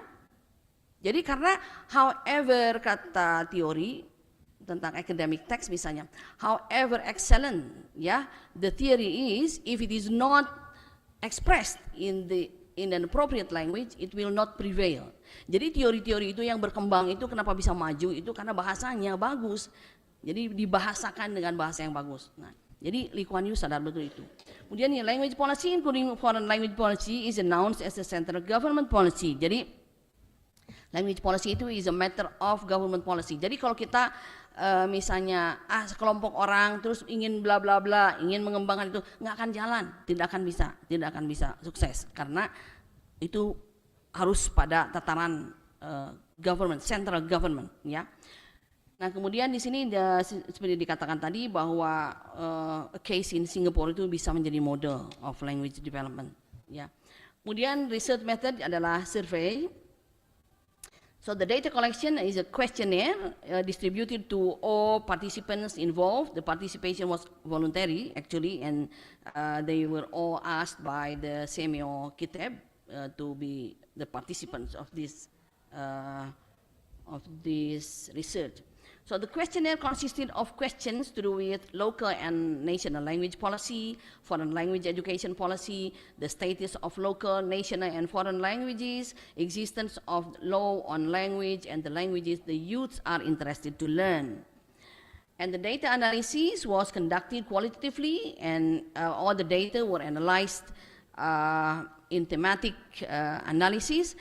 And although it involves some frequency counts to count how many participants are interested to learn a certain language, so we involve those frequency counts. So the results, there are several results, and the first one is that language policy in each country is different, although each country has its own language policy. And this confirms the theory that language policy is a matter of choice. So it is a matter of choice. It depends what country chooses, for example, what language as a national language, as a foreign language, and the students, for example, should be taught what foreign language is at school. So it is a matter of choice. And then this should be announced as a central government policy. So language policy should be announced as a central government policy. And then all countries put a strong emphasis on the significance of local and national languages. So local and national languages are also obligatory languages in the curriculum in all countries. So all countries emphasize the importance of local and national languages. Semua negara karena punya bahasa lokal, bahasa nasional dan bahasa internasional, itu semua menekankan pentingnya bahasa lokal dan bahasa nasional.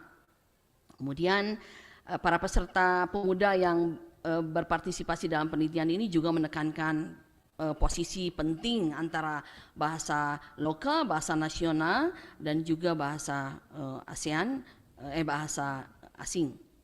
Mereka juga belajar bahasa lokal dan bahasa nasional di sejak primary education. Nah, terkait foreign language education policy, status dari foreign languages in ASEAN countries system of education is very strong, ya. Jadi foreign languages are compulsory. Jadi in every country, in all countries, foreign language education is compulsory, especially English, Spanish, and all PBB languages or UN languages. And then the choice of foreign languages taught are, among others, English, Spanish, Arabic, French, German, and Japanese. And this also support previous research which indicates that many people are interested of these languages because of several reasons, including academic, job opportunity, economic, etc. So this also confirms the previous research. And about English, so English is dominant in every country. Yeah, so English is considered as the first foreign language which should be taught. Jadi bahasa Inggris merupakan bahasa asing pertama yang harus diajarkan di setiap negara. Dan ini juga confirm the previous observation, especially by Spolsky, who says that all countries make English the primary foreign language taught at school, ya. Karena itu bahasa Inggris sangat dominan, dan ini juga dibahas oleh Lanvers misalnya. Jadi English is an elephant in the room katanya, ya. Jadi dianggap bahasa Inggris itu sebagai gajah di ruangan, di kelas, karena begitu diagungkan ya gitu bahasa Inggris, ya. Nah, kemudian ini dari penelitian ini juga kelihatan bahwa assumption about English capacity connected to economic and job opportunity benefits itu masih cukup kuat juga, ya. Dan ini juga perlu diperhatikan, perlu dipertimbangkan kembali, karena asumsi ini tidak betul juga di dalam referensi, di banyak referensi dibahas juga bahwa kalau bahasa Inggris itu bisa membuat orang menjadi lebih kaya, lebih pintar, lebih apa katanya. Itu lihat kasus, misalnya kalau begitu semua orang India itu harus semua makmur hidupnya.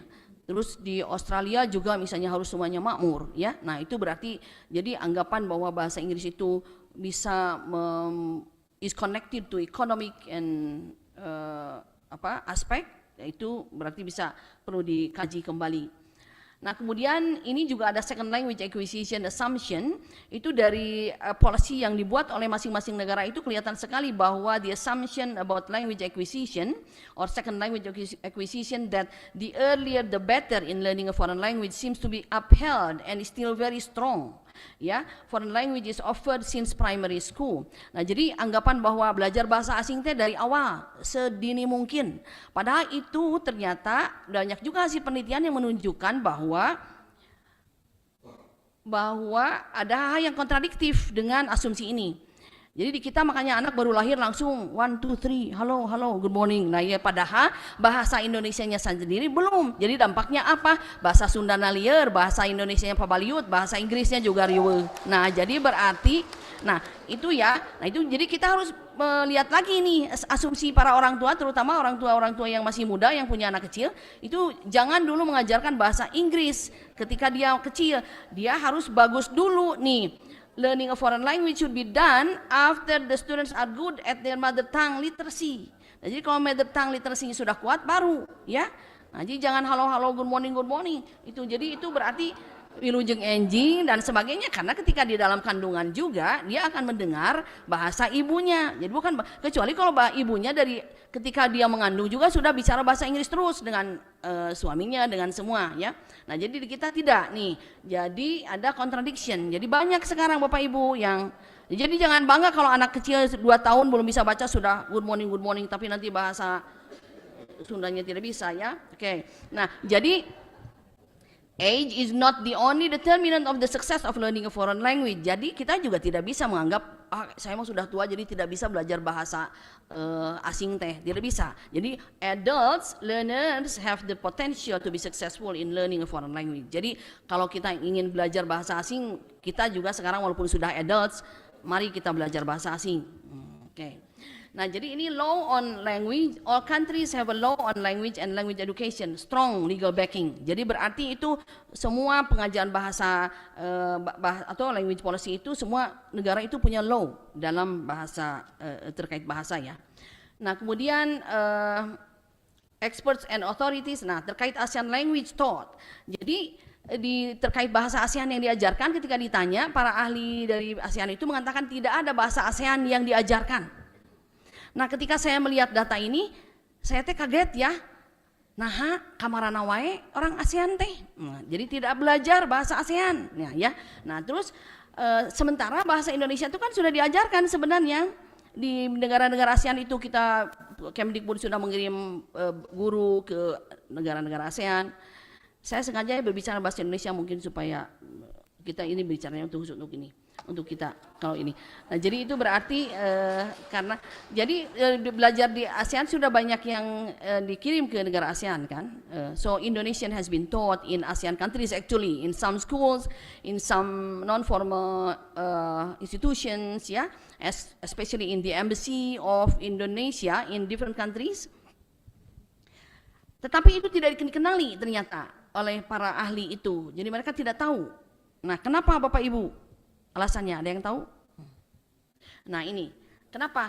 Kita lihat nih the background of ASEAN. Jadi kenapa ASEAN juga tidak menganggap tidak ada pelajaran bahasa ASEAN, tidak ada pelajaran bahasa. Nah, ternyata kalau dilihat dari the background of ASEAN, ASEAN itu was established or was built when in the turmoil situation, ya. Nah, ketika itu ada situasi yang genting, yang kurang bagus. Karena itu ASEAN itu dari awalnya fokus on political and economic aspects. In the ASEAN Charter, nih ASEAN countries do not have commitment to teaching ASEAN languages. Karena itu ASEAN language juga, ASEAN countries juga tidak punya komitmen untuk mengajarkan bahasa ASEAN karena memang di awalnya juga bahasa itu tidak disebut di dalam ASEAN Charter itu. Dan bahkan di dalam ASEAN Charter yang which was revised in 2007 itu dikatakan bahwa the working language of ASEAN ini is English. Nah, ini is English ya. Nah, ini dibahas oleh Kirkpatrick tahun 2009 ya. Jadi Kirkpatrick itu sangat nih, this is a shame ya, ini sangat disayangkan sekali bahwa ASEAN itu is famous for super diversity of languages, seperti tadi dikatakan juga oleh pembicara dari Thailand bahwa Thailand juga is a multilingual, all ASEAN countries itu are multilingual, but then no effort to develop the ASEAN language ya, ASEAN languages among the ASEAN countries. Nah, itu karena itu kata Kirkpatrick, kamarana wae orang ASEAN.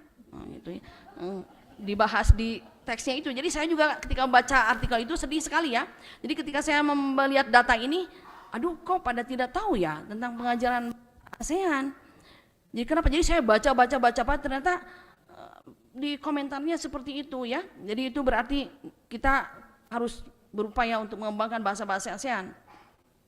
Tapi ada yang heartening situation today. Jadi ada yang membesarkan hati situasi itu. Yaitu apa? Bahwa Governing Board Member Meeting of SIKI in 2019 actually has discussed ya the development of each language of ASEAN countries and proposed collaboration among ASEAN countries. So actually it was at the time I was the governing board member, dan mungkin Ibu Dian nanti bisa membahas lagi ya ini hal seperti ini di GB meeting yang akan datang.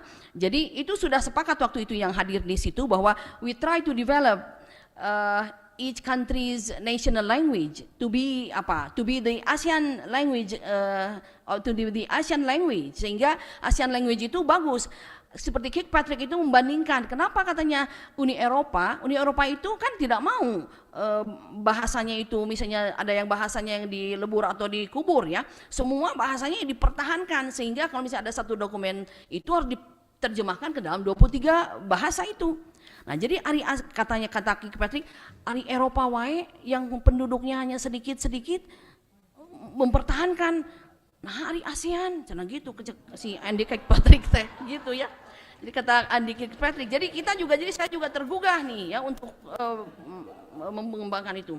Nah, kemudian tahun 2020 juga itu announced as the Year of ASEAN Identity, dan itu which mark the shifts from the past 2 decades from mainly focusing on political and security concerns toward more broadly representing it as an economic and socio-cultural entity and collaboration. Jadi itu sekarang melibatkan budaya dan aspek-aspek sosial di ASEAN. Nah, ini regarding foreign languages other than UN official languages, preference of ASEAN youth, we can see that the languages that the students or the youths are interested in are similar to the previous research and as released by Big Language Solutions, yaitu Korean, Japanese, German, Italian, and Hindi, and other languages. So these are the languages other than UN. And then this is still in Bahasa Indonesia. I think someone will translate it into English. So we can see here that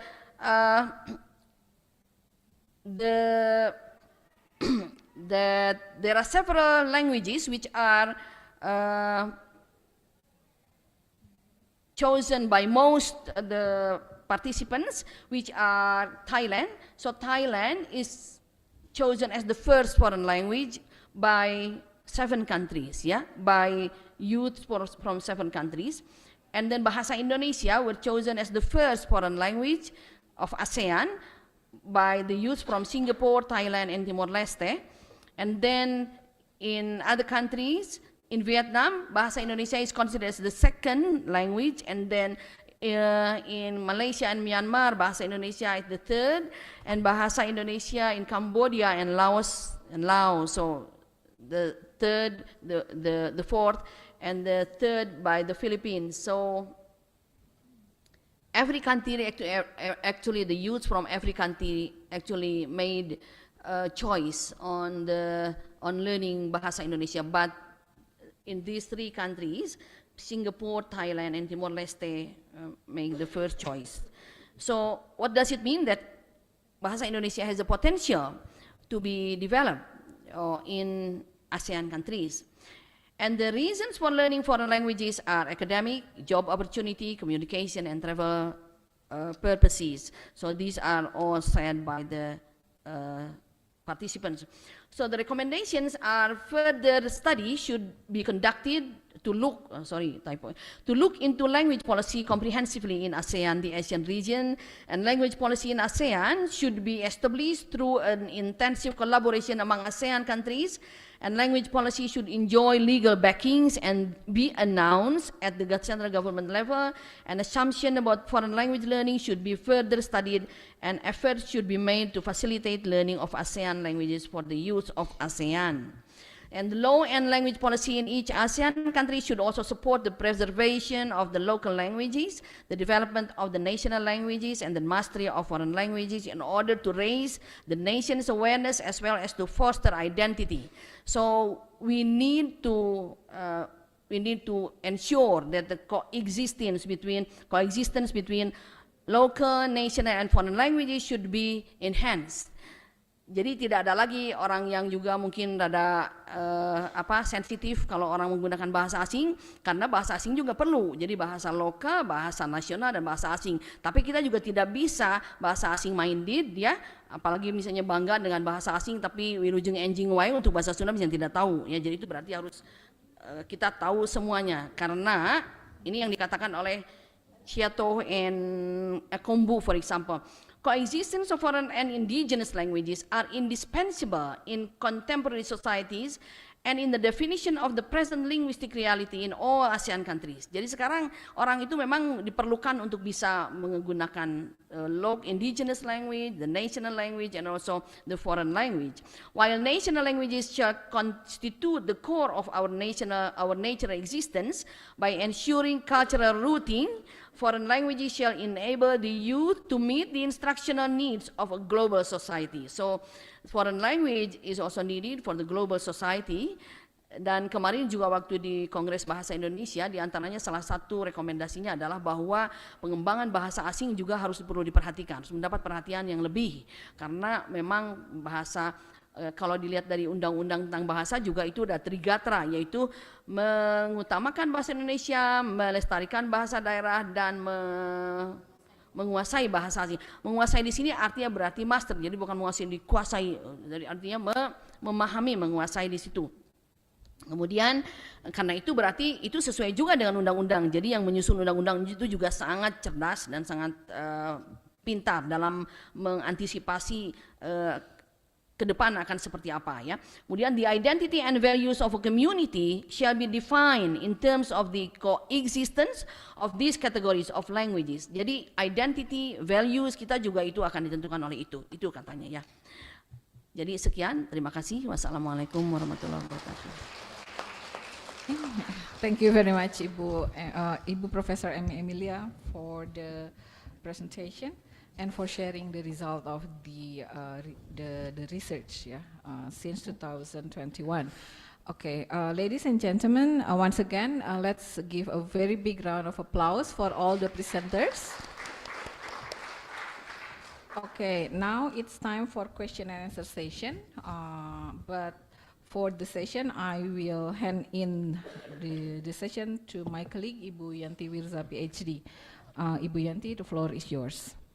Okay, thank you very much, Ibu Lulu. Ladies and gentlemen, we are now entering the question and answer session and further the discussion on the topics to be presented by our three really marvelous speakers, Dr. Iwa Lukmana, PhD, and then from Chulalongkorn University, Nirada Citra Kara, PhD, and also Professor M. Emilia, PhD, here with us in Bandung.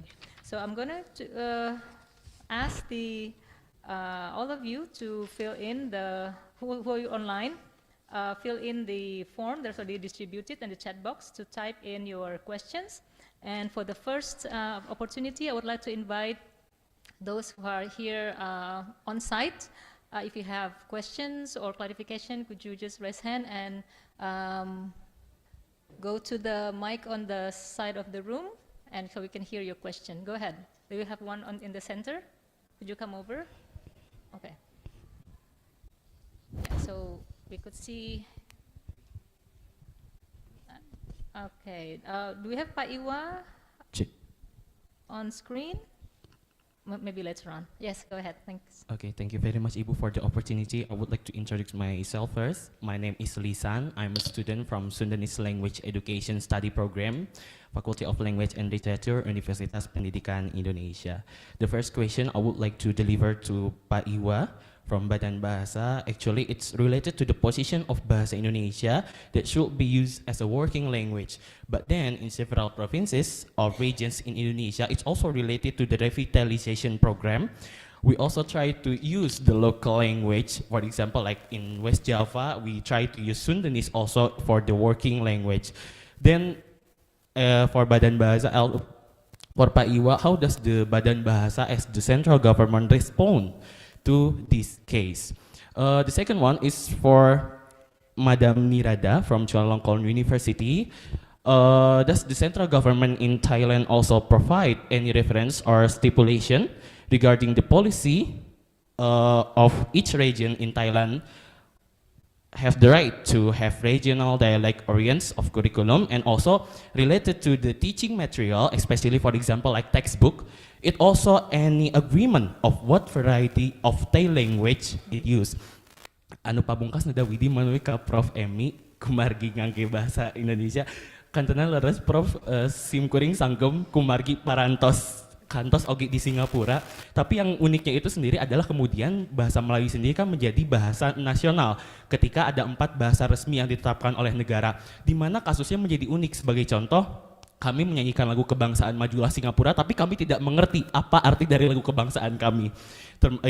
Tapi kemudian ketika kita berorientasinya pada kemajuan, apakah sebenarnya Indonesia sendiri cocok untuk mencontoh Singapura, yang mana kemudian mungkin bisa jadi jika dengan kasus yang sama, bahasa Indonesia kelak hanya akan menjadi simbol dari sebuah negara yang hanya digunakan dalam waktu-waktu tertentu. Sebagai contoh, ketika National Day Rally atau rapat hari kebangsaan ketika tanggal 9 Agustus dalam sambutan Perdana Menteri, dan juga dalam kebijakan kemiliteran. Dan juga berlanjutnya berkait dengan di Singapura sendiri ada kebijakan bahwa pembelajaran itu disebutnya pembelajaran bahasa ibu, bukan pembelajaran bahasa daerah. Dalam arti misalnya sebagai contoh, saya adalah orang Sunda, di Singapura diakui sebagai masyarakat Melayu, maka artinya pembelajaran yang saya dapatkan adalah pembelajaran bahasa Melayu.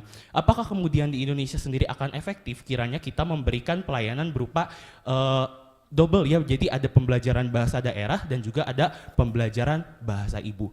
Mungkin itu yang bisa saya sampaikan. I would like to thanks for the opportunity. Hatur nuhun. Okay.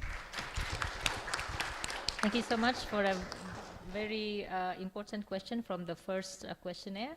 I would like to invite, just with the order of the questions, to Pak Iwa first. Did you get the question, Pak Iwa? Do I need to repeat the question for you? Thank you.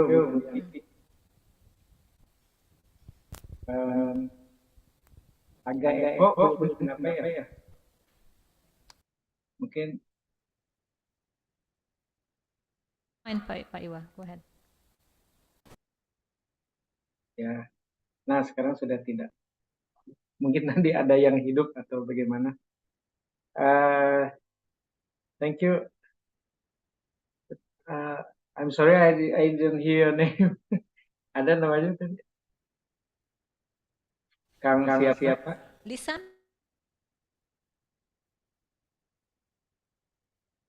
From the Sundanese department.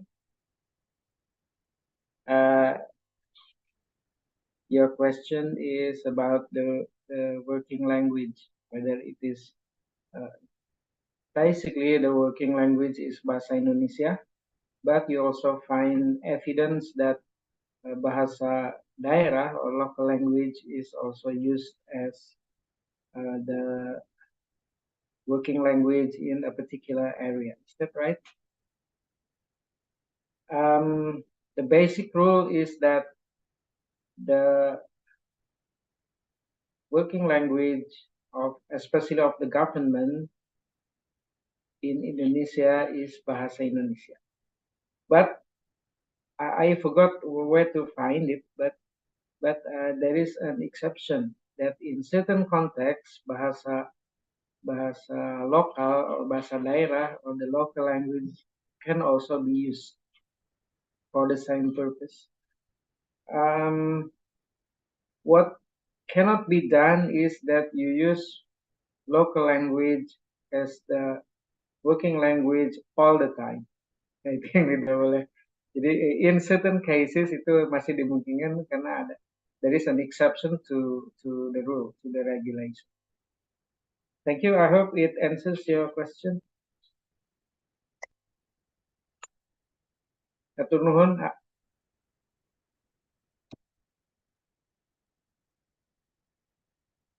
Mangga Bu Yanti.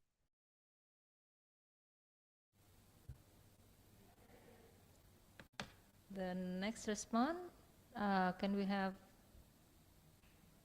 Nida Chitrakara PhD on screen?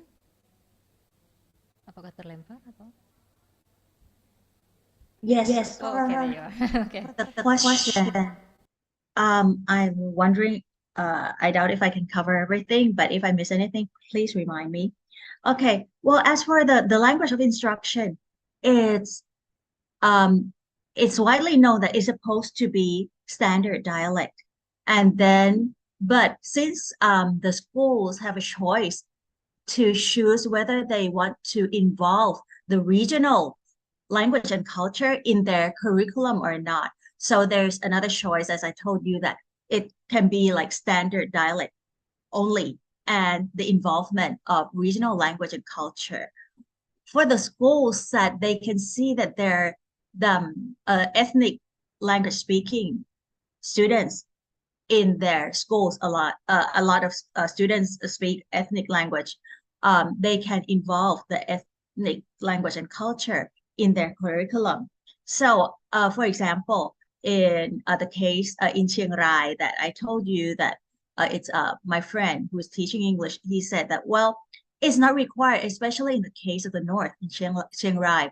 But for him, he thinks that it's better to give instruction in the Northern dialect, because that is just to give respect to their ethnic language and culture, and to connect the students to the lesson and what they learn. Otherwise, it could be like the case in the South before the implement of ethnic language and culture.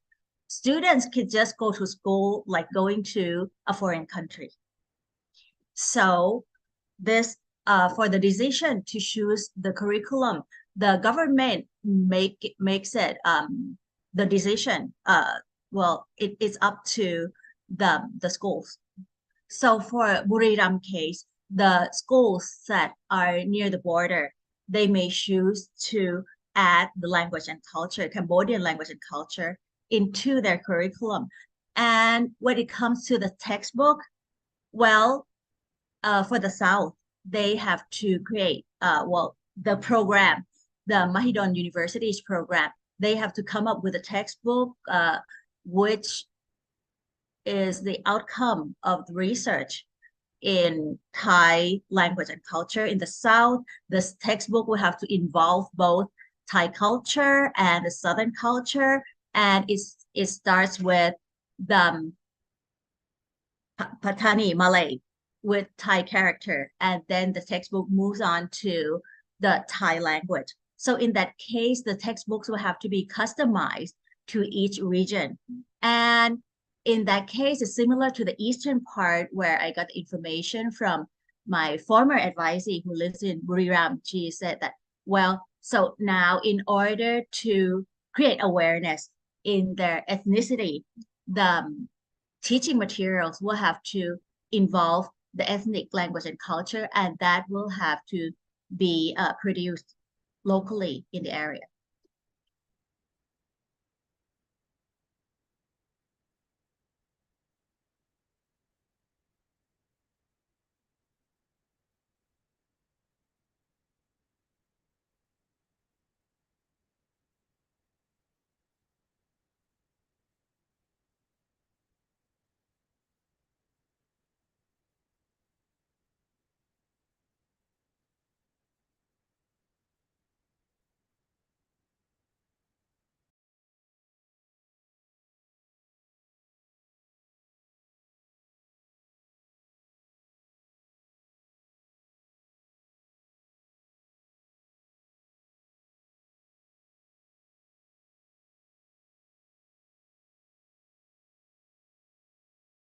Kenapa bahasa Indonesia yang dipilih? Nah, itu bukan bahasa Sunda, bahasa apa? Itu sudah hasil perjuangan para pahlawan kita dulu.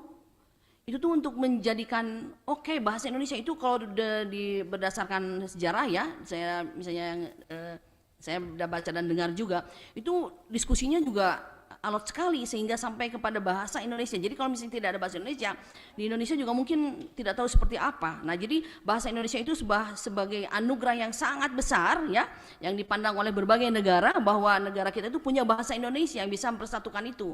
Karena itu wajar kalau pemerintah juga mengutamakan bahasa Indonesia. Nah, tapi kalau misalnya sekarang bahasa daerah juga itu perlu dipertahankan, karena bahasa daerah juga itu merupakan kekayaan yang tentu itu juga sangat sangat kaya. Dan ketika saya bekerja di Badan Bahasa misalnya, itu ada satu lembaga di Amerika itu yang terus-terusan meng-email kita, bahkan datang kepada kita, bahkan ketika saya ke Amerika juga beliau mendatangi saya untuk beliau ingin meminta data tentang kebahasaan kita yang berapa ratus itu, 700 sekian itu ya. Beliau itu punya lembaga yang judulnya adalah pokoknya ya. Nah itu, jadi beliau tuh minta. Nah, jadi itu kita tuh sangat, jadi orang tuh sangat sangat concern, sangat mempunyai minat yang sangat besar sebenarnya terhadap kekayaan bahasa yang ada di Indonesia itu. Dan saya juga pernah belajar, pernah membaca bahwa bahasa kode di antara tentara di luar negeri itu ternyata bahasa apa yang dipakainya, coba kalau supaya mereka, kalau rahasia-rahasia itu bahasa apa yang dipakainya? Bahasa Jawa. Mereka tuh menggunakan bahasa Jawa untuk itu ternyata saya baca di karena dulu di Sentul itu saya dekat dengan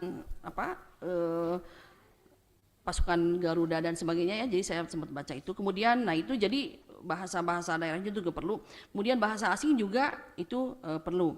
Nah, jadi bahasa daerah perlu, bahasa asing juga perlu. Nah, tetapi ini tidak seperti misalnya bukan berarti harus seperti di Singapura seperti apa, tetapi ini yang digambarkan adalah bahwa pemerintah pusat itu memberi perhatian yang sangat besar terhadap aspek bahasa.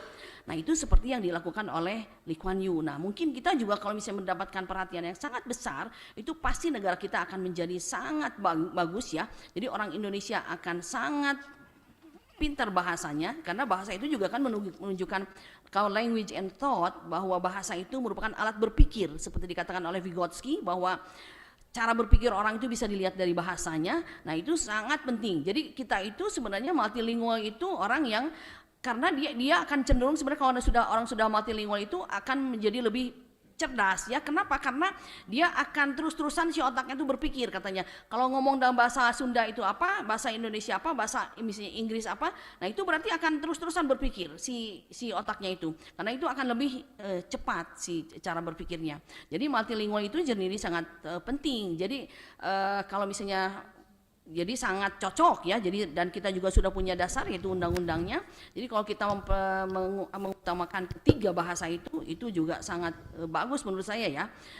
Tetapi mungkin harus ada satu dulu yang dikuatkan sebelum kita merambah kepada yang lain, terutama bahasa asing. Karena kalau memang misalnya bahasa literasi bahasa ibunya sudah bagus, itu dia akan bisa menggunakan kemampuan berbahasa ibunya itu di dalam belajar bahasa asingnya. Jadi itu akan lebih nanti, dan itu akan lebih cepat juga sebenarnya daripada kita misalnya pada saat yang sama anak masih berpikir juga, kemudian sudah dihadapkan pada 1, 2, 3, setelah itu 1, 2, 3 begitu ya. Nah, itu kan liar juga anak tuh, bilang 1, 2, 3 juga belum bisa, ini sudah jadi 1, 2, 3 juga kan, terus hiji dua tilu dan sebagainya. Nah, itu jadi berarti mungkin satu saja dulu, setelah itu setelah bagus baru menginjak ke bahasa-bahasa lainnya. Karena itu sekarang sudah banyak juga referensi yang mengatakan bahwa pengajaran bahasa asing, bahwa itu the earlier the better, itu perlu pertimbangan kembali. Mungkin itu ya. Terima kasih. Okay, thank you so much for the responses and excellent question. We would like to give the opportunity to our participants online. Could the Speaker Committee display the questions?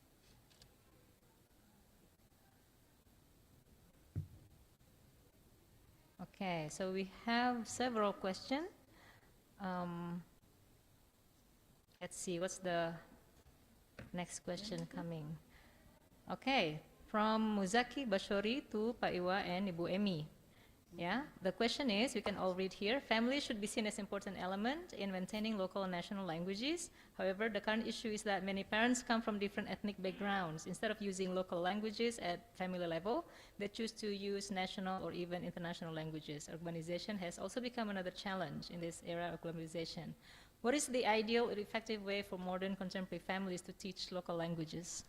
So perhaps Pak Iwa would like to respond first to this question.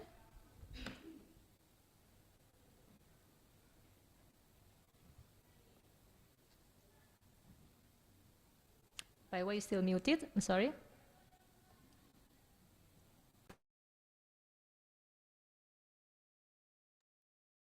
Okay.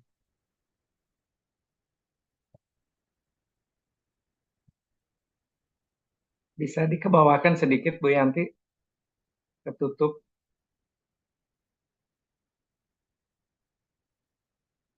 What is the ideal or effective way for modern contemporary families to teach local language? Langsung oleh saya, Bu. Okay, thank you.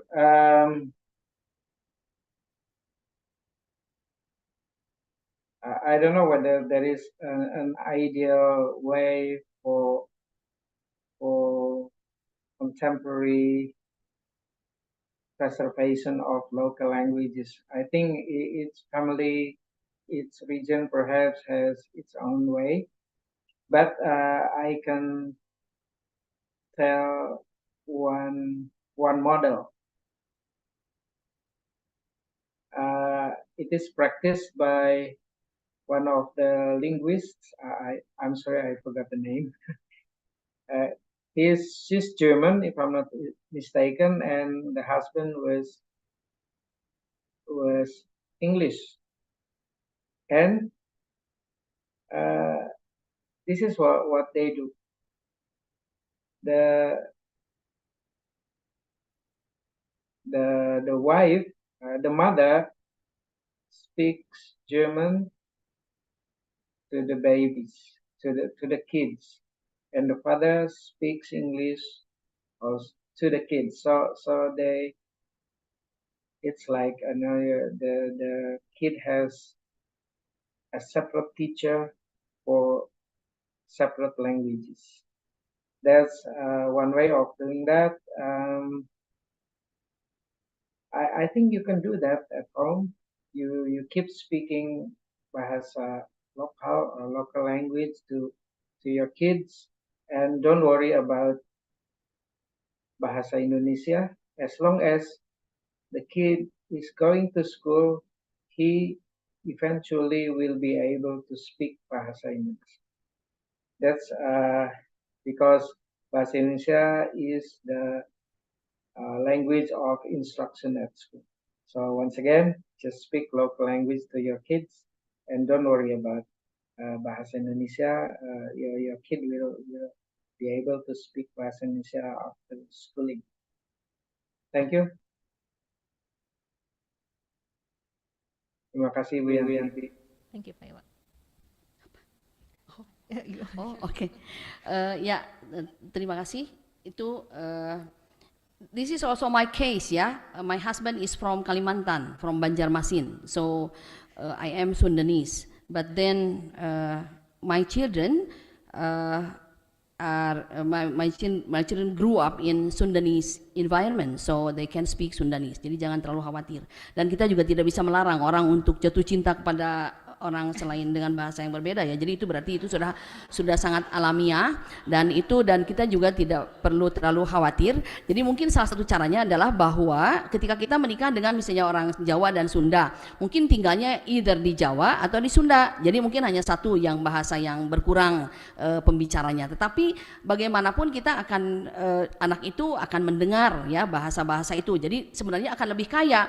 Jadi seperti my children juga, when people speak Banjarmasinese itu dia juga agak mengerti sedikit. Nah kemudian bahasa Sundanya juga karena sekolah di Bandung ya, dan itu apalagi dengan teman-temannya yang maneh-maneh itu suka menggunakan maneh-maneh. Nah itu sangat kental juga. Nah jadi itu tidak selamanya Pak bisa bisa istilahnya menghilangkan secara perlahan bahasa daerah itu. Jadi kepada yang belum menikah, silahkan menikah dengan berbagai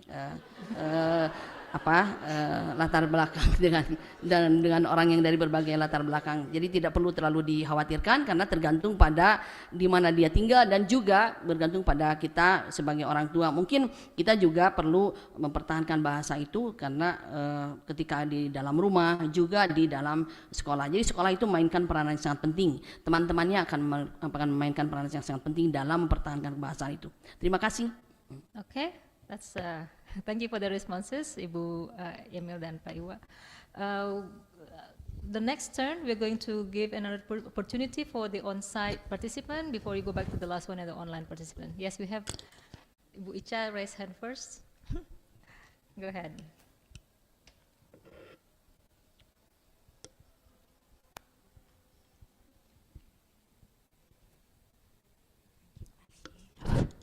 Okay, Assalamualaikum warahmatullahi wabarakatuh. My name is Anissa Rahmadani. I'm a lecturer at the English Education Department. So my question, the first one is for the Assistant Professor Nirada. So actually, I'm going to ask about the historical development of the Thai language.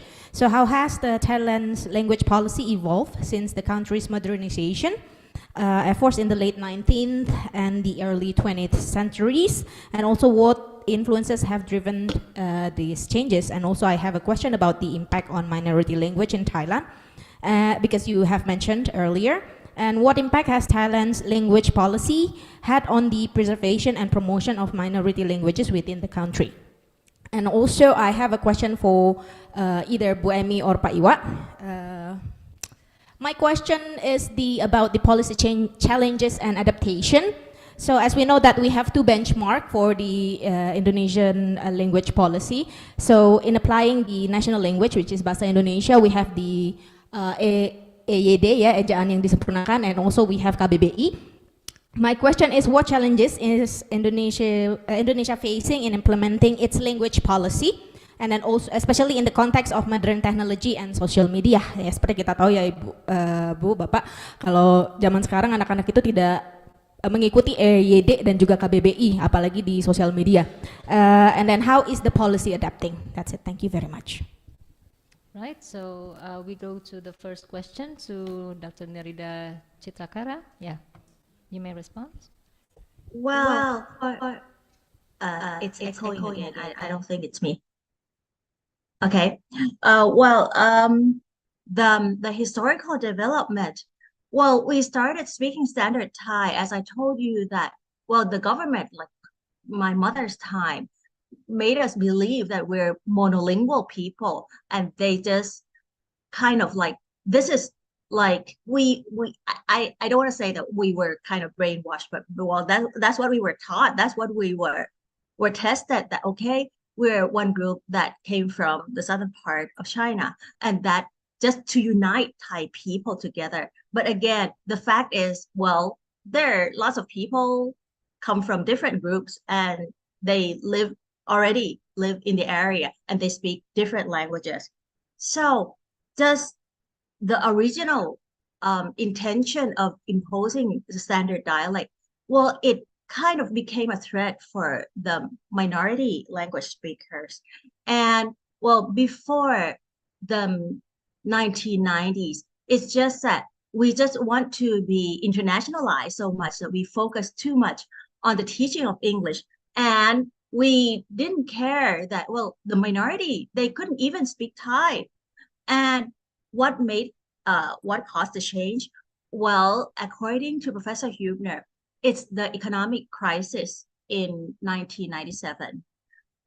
So that led the government to believe that, well, we have to pay more attention to the education, especially the rural area education, where the students, the literacy is quite weak. Just only Thai. Many couldn't read, many couldn't speak. They could just graduate from high school without being able to retire. I don't know how it worked. Anyway, so that they paid more attention to the ethnic identity and try to involve the minority language and culture into not only education, but also all the events, and try to give the importance to the regional language and culture.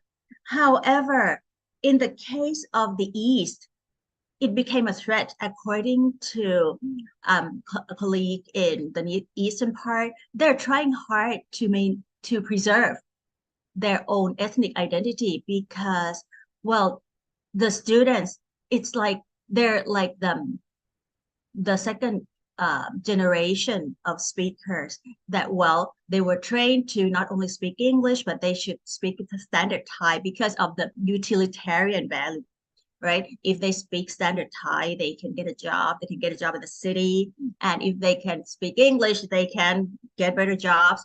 So, and if they speak ethnic languages, they don't go anywhere. But, well, since the local themselves, like the parents, they still want, well, but the younger generation, the parents, according to what I read, it's just that, according to what my former advisee reported, it's just that the parents are like the parents in the United States. They just want their kids to blend in the mainstream society.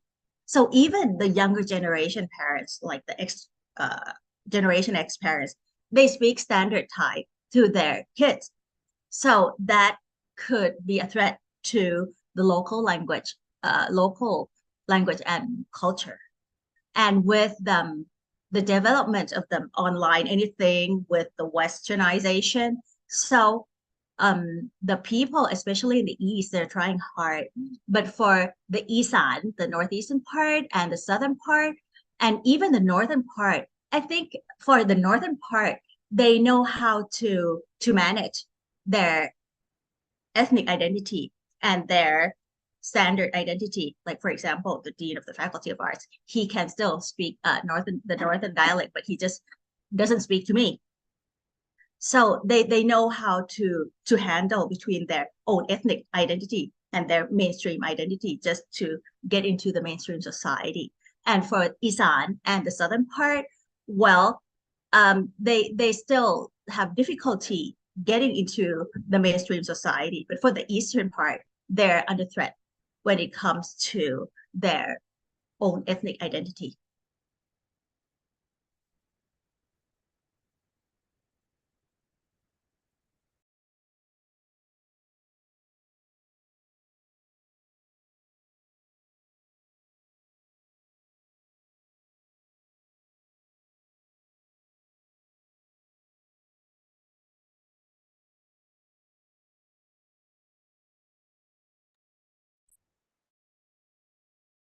Is that the society's attitude which considers that foreign language is more prestigious, ya.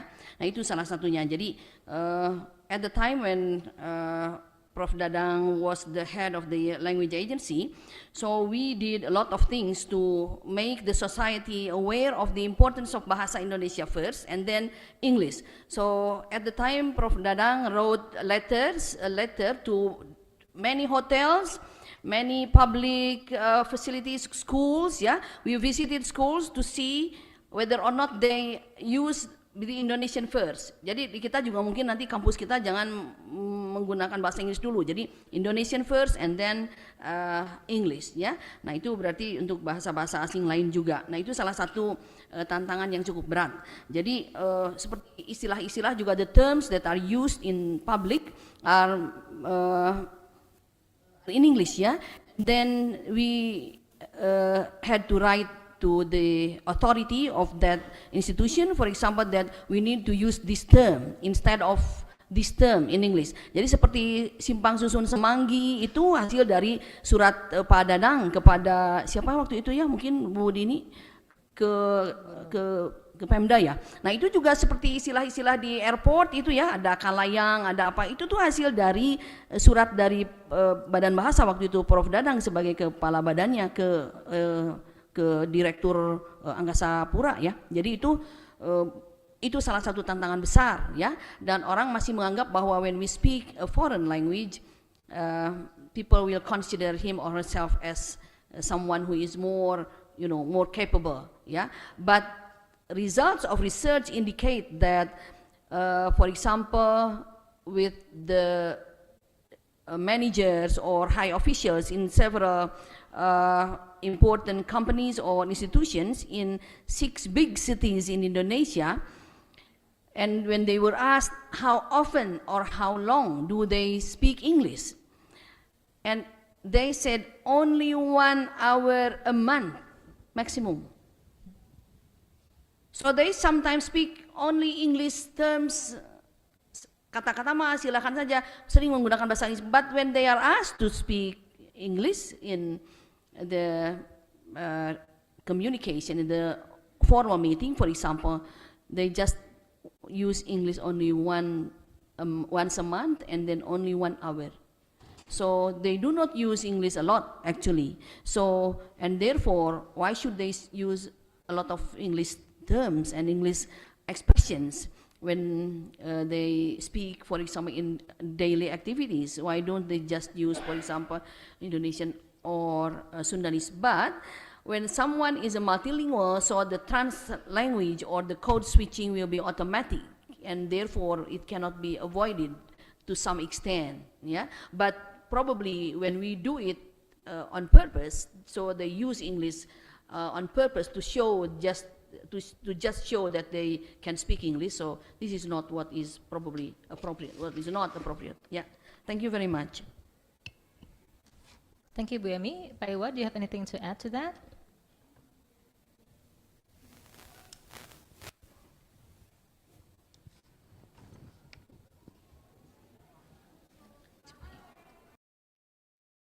Oh, it takes long process to get the microphone. Thank you, Ibu Ica. You are asking about perhaps the dissemination of the government products, especially with regard to the digitalization. I can say that all the products of the language agency are now digitalized. Nah, saya sekarang mau promosi pakai bahasa Indonesia aja. Jadi Bapak Ibu semua nanti di Android Bapak Ibu ataupun yang pakai Apple juga bisa. Itu kalau Android ke Play Store lalu diklik di sana dan dicari namanya Halo Bahasa. Halo Bahasa itu mencakup semua produk badan bahasa yang pernah ada sejak pengembangan zaman dulu ya. Tapi sekarang digitalisasi dan disatu pintukan melalui Halo Bahasa. Tapi kalau mau mengakses dari masing-masing aplikasinya juga boleh. Tapi ini untuk mempermudah saja, jadi ada semacam hub gitu. Halo Bahasa, dan di situ ada banyak produk badan bahasa yang bisa dilihat. Yang paling banyak digunakan itu KBBI. And then you will have EYD as well there. EYD terbaru, EYD edisi 5. Oh ya, EYD ini dulu namanya EYD, lalu pernah berubah jadi PUEBI ya. Dan sekarang karena PUEBI ternyata kurang terkenal, dan EYD sudah begitu terkenal, jadi akhirnya pada perubahan yang terbaru itu, udah aja namanya dibalikan lagi ke EYD edisi 5. You can also have banyak, silakannya dilihat-lihat ya. Ada penerjemahan, ada BIPA, ada PASTI, misalnya PASTI itu padanan istilah. Jadi kalau Bapak Ibu, aduh ini istilah Inggrisnya begini, coba diketikkan di PASTI. Kalau sudah dikerjakan, itu pasti ada padanan bahasa Indonesianya. Terus Badan Bahasa juga sudah membuka kontribusi dari publik. Jadi apabila Bapak Ibu punya hal yang ingin disampaikan, silahkan disampaikan lewat Halo Bahasa juga. Begitu. Bahkan untuk KBBI itu Bapak Ibu boleh mengusulkan kata yang menurut Bapak Ibu layak dimasukkan ke KBBI, tapi belum ada.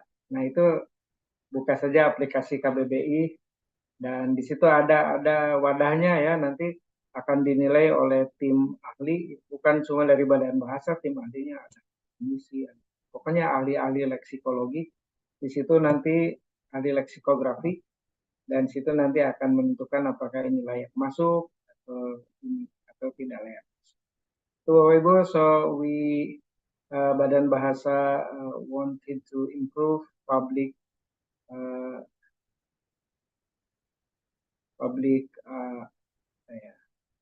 contribution to what we have been developing.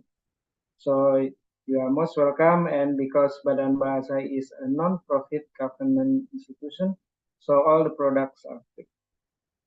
Terima kasih. Terima kasih Bu Ica. Udah lama nggak ketemu ya.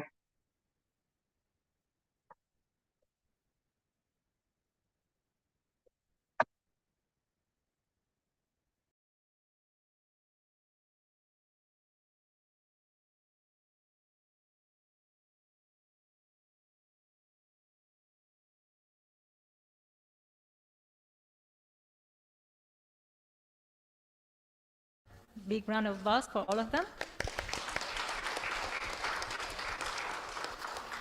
And thank you so much for participating in the seminar and joining the discussion. As mentioned earlier by the Dean and also by as the Deputy of the SEMEO and SIKIL, We will continue discussing about building awareness, on the language policies, education in Southeast Asia, and hopefully the discussion will continue and will have the fruitful and more stronger recommendation. Thank you very much for all the committees and participants involved. Let's close this session by saying Alhamdulillahirabbil alamin. And I would like to hand it over to our Master of Ceremony of the seminar. Thank you so much for joining the discussion. Baik, terima kasih kepada Ibu Yanti Wirza, PhD, dan Ibu Dr. Lulu Laila Amalia yang telah menjadi moderator pada sesi paparan narasumber. Sekali lagi Bapak Ibu, kita berikan tepuk tangan kepada para narasumber dan juga kepada moderator. Bapak Ibu yang berbahagia, tibalah kita di bagian penutup kegiatan seminar kerjasama riset antara Siameo Kitab in Language dan FPBS UPI ini. Kami mengundang PLT Direktur Siameo Kitab in Language, Ibu Dian Diaan Muniroh, PhD, untuk menyampaikan penutupan. Distinguished guests, we have arrived at the closing part of the research collaboration seminar between Siameo Kitab in Language and FPBS UPI.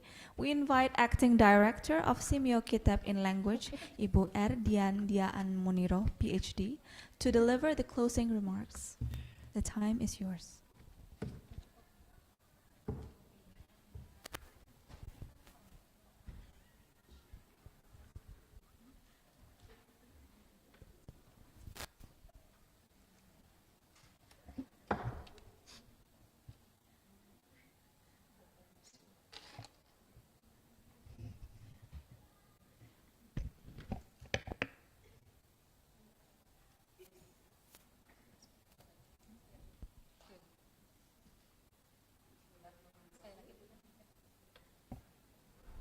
Bismillahirrahmanirrahim.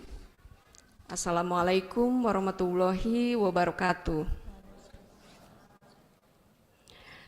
Distinguished guests, ladies and gentlemen, as we bring our enlightening seminar on building awareness of language policies and education in Southeast Asia to a close, I'm filled with appreciation. First and foremost, I extend my gratitude to God for His blessings, which have guided us to the successful completion of this fruitful seminar. Next, I want to express our heartfelt appreciation to our esteemed research partner, Universitas Pendidikan Indonesia, particularly the Faculty of Languages and Literature Education. Special thanks to Professor Tri Indri Hardini, Professor Emi Emilia, Professor Yulianeta, Professor Ding Ding, Dr. Yanti, Dr. Lulu, and the entire dedicated team whose support greatly contributed to the success of the research and the seminar. I also want to convey deep gratitude to our distinguished speakers, Dr. Iwa Lukmana, head of the Center for Language Strengthening and Empowerment at the Ministry of Education, Culture, Research and Technology of the Republic of Indonesia, Dr. Nirada Chitrakara from Chulalongkorn University, and Professor Emi Emilia from Universitas Pendidikan Indonesia. Their outstanding contribution and insights enriched our discussion today. Furthermore, heartfelt appreciation goes to Ms. Pintip Yamnirath, Deputy Director for Administration and Communication at Siameo Secretariat, for her invaluable support for this meeting. I also extend sincere appreciation to the Honorable Governing Board members and representatives of Siameo Kitab in Language for their genuine support in our research on language policy and language education in Southeast Asia. Honorable GB Member for Brunei Darussalam, Dayangku Haja Yasrina Nur Atikah binti Haji Yaakob, Honorable GB Member for Cambodia, Mr. Teeth Map, Honorable GB Member for Indonesia, Dr. Iwa Lukmana, Honorable GB Member for Lao PDR, Assistant Professor Dr. Latsanifong Sulinafsong, Honorable Representative of Myanmar, Dr. Kiao San Win, Honorable GV Member for the Philippines, Dr. Jennifer A. Lopez, Honorable GB Member for Singapore, Ms. Solastri Suyot, Honorable GB Member for Thailand, Assistant Professor Nirada Chitrakara, PhD, Honorable GB Member for Vietnam, Dr. Nguyen Thi Mai Hu. Distinguished guests, ladies and gentlemen, it's both an honor and a pleasure to deliver the closing remarks for this joint seminar in partnership between Universitas Pendidikan Indonesia and Semakitap in Language. The exploration of language policy today emphasized that it extends beyond the mere selection of language.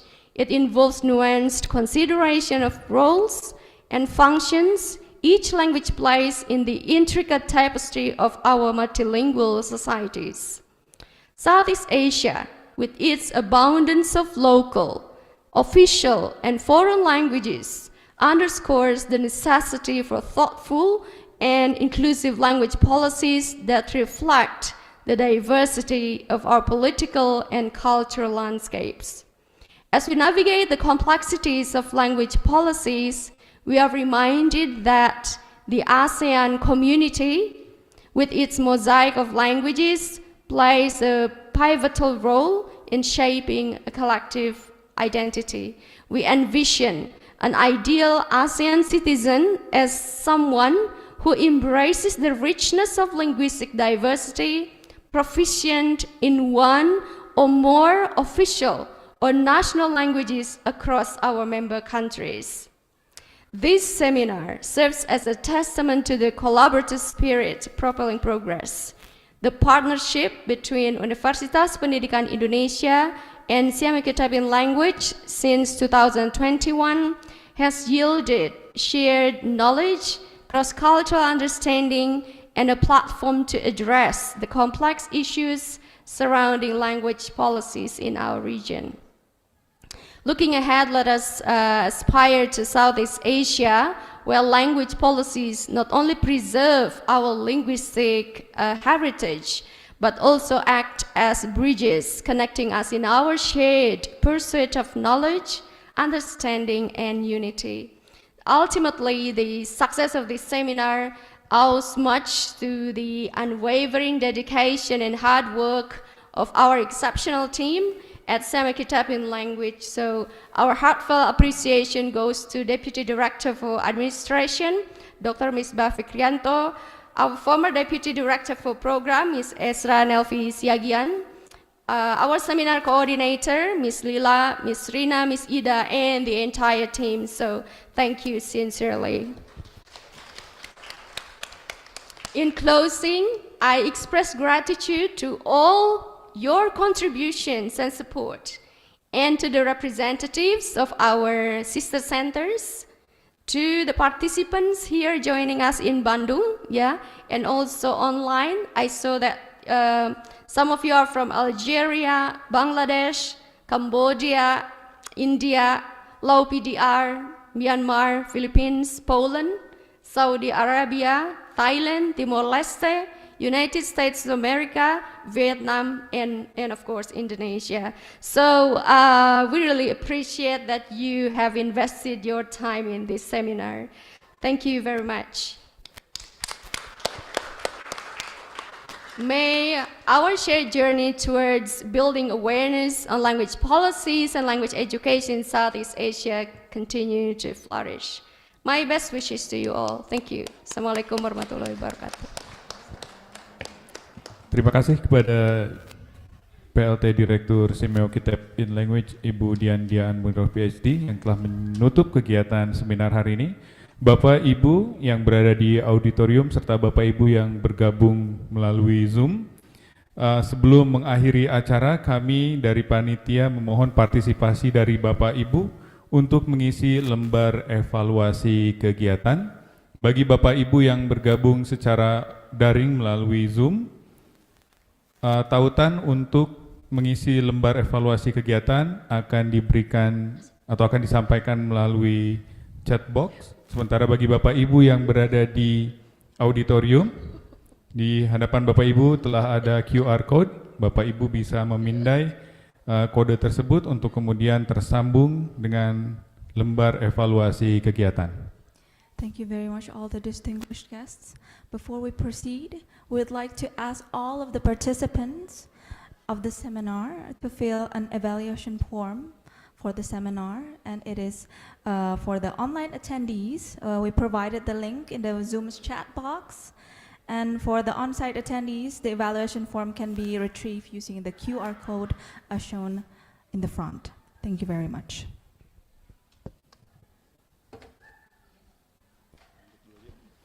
Bapak, Ibu, hadirin dan para tamu undangan yang kami hormati, usai sudah rangkaian kegiatan seminar pada hari ini. Semoga dengan berakhirnya kegiatan ini semakin memperkaya hasanah keilmuan kita, terutama dalam kebijakan bahasa dan pendidikan bahasa di kawasan Asia Tenggara. Kami haturkan terima kasih atas partisipasi Bapak Ibu semuanya. Ladies and gentlemen, our distinguished invited guests, this seminar has now concluded. We sincerely hope that this activity will further enrich our knowledge, especially in language policy and language education in Southeast Asia. We would like to thank all of the attendees for the participation in today's seminar. Kami ucapkan terima kasih. Wassalamualaikum warahmatullahi wabarakatuh.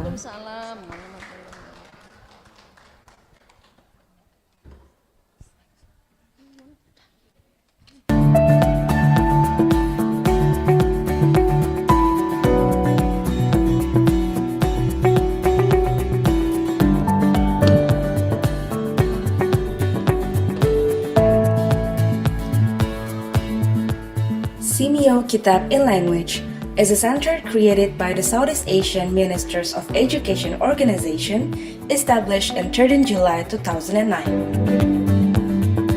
Our work is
Recording stopped.